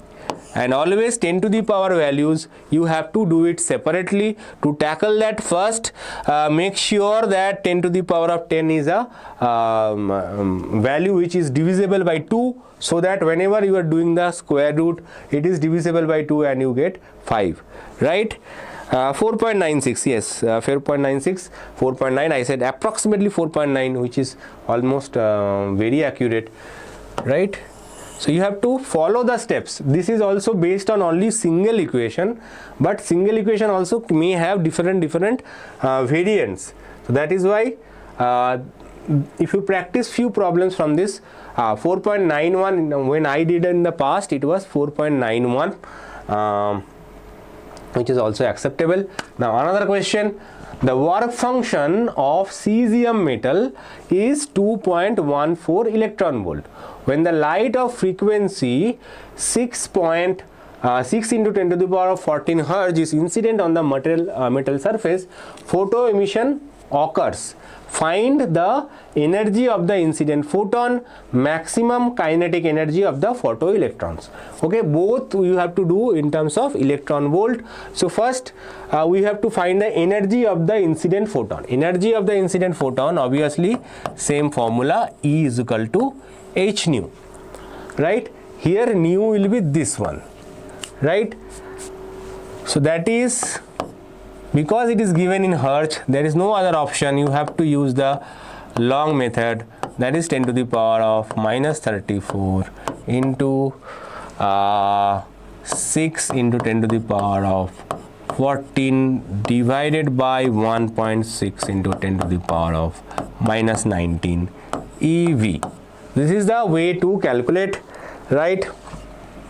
So minus 20 plus 19, it will be 39.6, maybe 40 divided by 1.6. I like to approximate because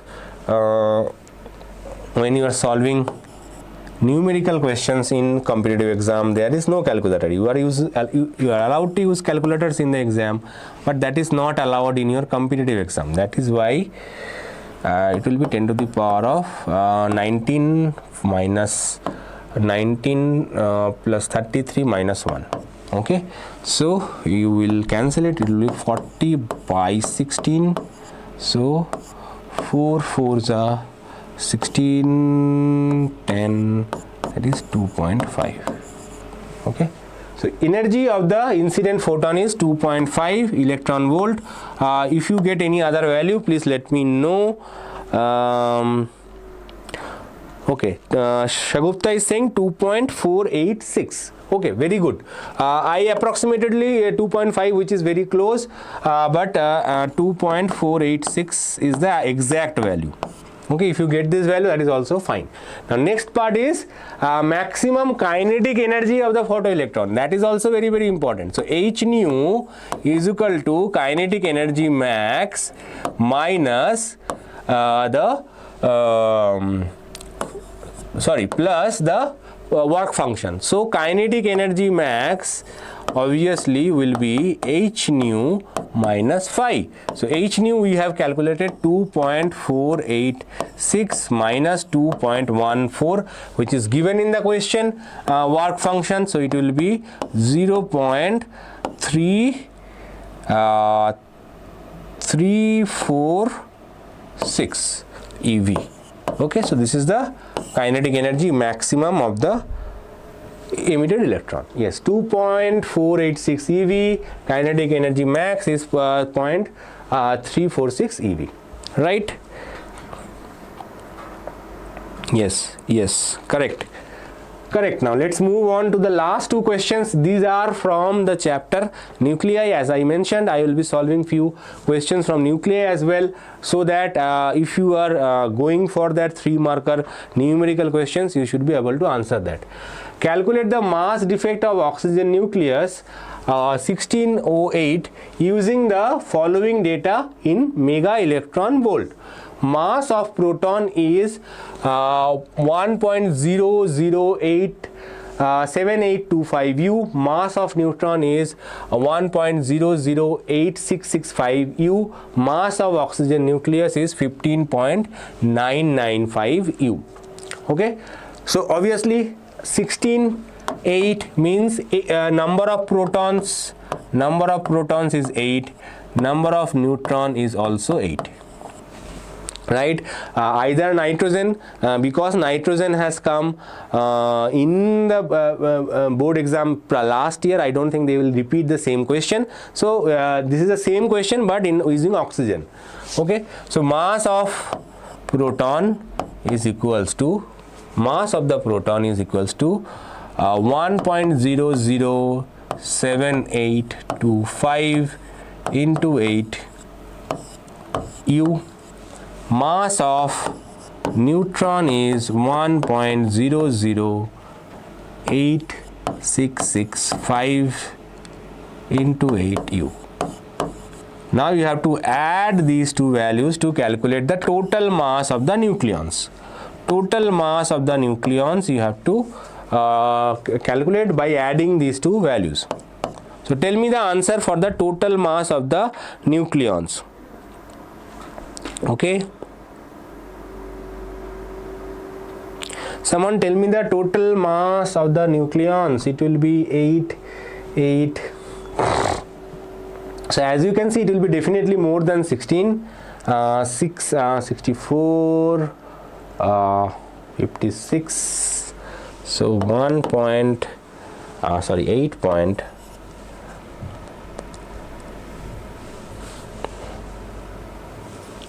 8 point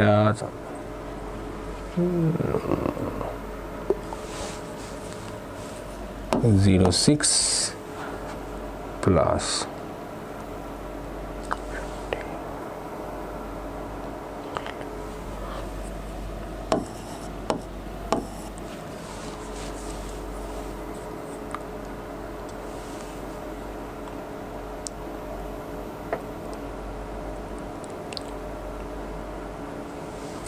7, approximately 16.13.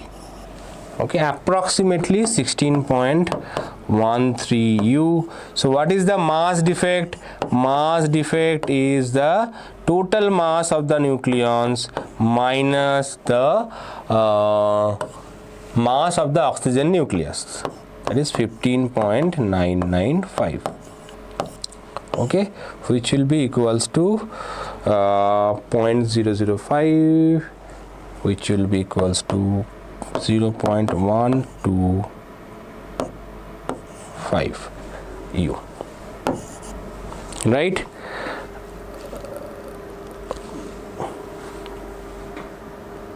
Okay, so they are saying 16.392, 16.392. okay, is it correct? Have you added these zeros? 0.69, 0. Shagupta is saying 131. Yes, 131. That is the correct. Yes, 131. So it will be 135. Sorry. Yes, 135. Okay, so 135 U is the energy difference. Yes. Now what? How to do it? So 1 U equals to 931.5 MeV. Okay, 932 someone approximate, but this is very close. So this one you have to remember. This is the only thing that you have to remember, this conversion. So you have to convert it into MeV. So the mass defect or mass defect, this is not the answer. You have to remember, you have to use that mass defect of oxygen nucleus. Okay. So mass defect is 931.5 into 0.135. okay, now whatever value it will be divided by 100, it will be, I think this is MeV, 0.8 MeV. No, 8 MeV. Yes, 8 MeV, approximately 8 MeV per nucleon. Okay, they have written the answer in nucleon. No, this is not the number of nucleon. Okay, this will be definitely not per nucleon. Number of mass defect per nucleon will be, delta M divided by 16. Okay, Shagupta is saying 126.68. So this is the total mass defect. Mass defect per nucleon. In case they ask you mass defect per nucleon, then you have to divide it by 16. I think it is not, it will not be 8, it will be something else. Okay, so or maybe it will be 8. It will be 8, right? Yes. So mass defect, generally they stop it at here, mass defect, but if they ask you what is the mass defect per nucleon, then you have to divide it by 16. We will see another problem, another variational problem. So this is a new kind of problem. Mass defect of chlorine is already given, is 0.31092. Calculate the binding energy and binding energy per nucleon of a chlorine nucleus. So this is a new type of question. So mass defect is already given. So all the difficult calculations you don't need to do. It is already given to you. Okay. you need to calculate the binding energy. Binding energy is given by delta m c square, or you can simply say 931.5 MeV. You don't need to worry too much. You don't need to multiply with c square and then calculate. You have to simply 092 into 931.5 MeV. This will be your binding energy. Okay, 270 something. 270 something, exact figure I am not sure. In fact, not 270, I think 300. Yes, 300. It will be something more than 300. More than 300. Yes. So in this case it will be more than 300, 327. Anyway, whatever it is, we will see that in a while. So this is the binding energy, and binding energy per nucleon is basically total binding energy divided by total number of nucleons, that is 35 in this case, okay, which will be somewhere around 8.3 MeV. Okay, this is 289.5 MeV, sorry. I was correct, I was closer previously than last one. So it will be 289.5 MeV. It's a simple calculation, not super difficult. Okay, so just stay alert. If you see similar problems, easy problems from the nuclear chapter, you can attempt this, right? Any doubt if you have, there is a Google Drive shared in our Google file shared in our WhatsApp channel. Go there, ask whatever questions, whatever doubts you have. I will be doing one more session tomorrow. If required, I will do it in 2 parts so that all of your doubts are cleared. This session is already continuing almost 3.5 hours. So I would like to conclude this session right now. Also, I have to do some more videos from the weaker section of the class. Those who are asking, sir, I want to pass, but I want to score 40-45 marks. So there will be a video coming mostly today evening, or maybe if I am not able to record it by that time, then it will come tomorrow morning. So that will be for weaker section of the students. Top 50 questions, I have done top 100 questions. Now I will be doing top 50 questions where it will be focused for weaker section of the class, so that they can still score 40-45 marks even if they have not done anything. Right? So Shagupta or Ponas, anyone, if you have any doubt, don't forget to mention that in the file itself. I will not take any more live doubt right now, because I am too tired after taking this long session. So if whatever doubts you will have, I will definitely, as I addressed in the beginning of the class today, I will try to address that tomorrow as well. I will take individual doubts. Also the tangent table and tangent table, there will be a separate small 5 minutes video. You can check that out as well. Okay, so we will conclude this session, and I will be see you tomorrow 11 AM. If required, I will break it for a lunch break, then I will come back after lunch break. So don't worry, maybe if required, I will do two sessions if your doubts are not completed in that session. Okay, but whatever doubt you have, mention in that sheet. And if you are sharing any Google Doc file, please don't forget to give me the share access, okay, so that I can check your questions from that images, whatever you are saying. Okay, thank you.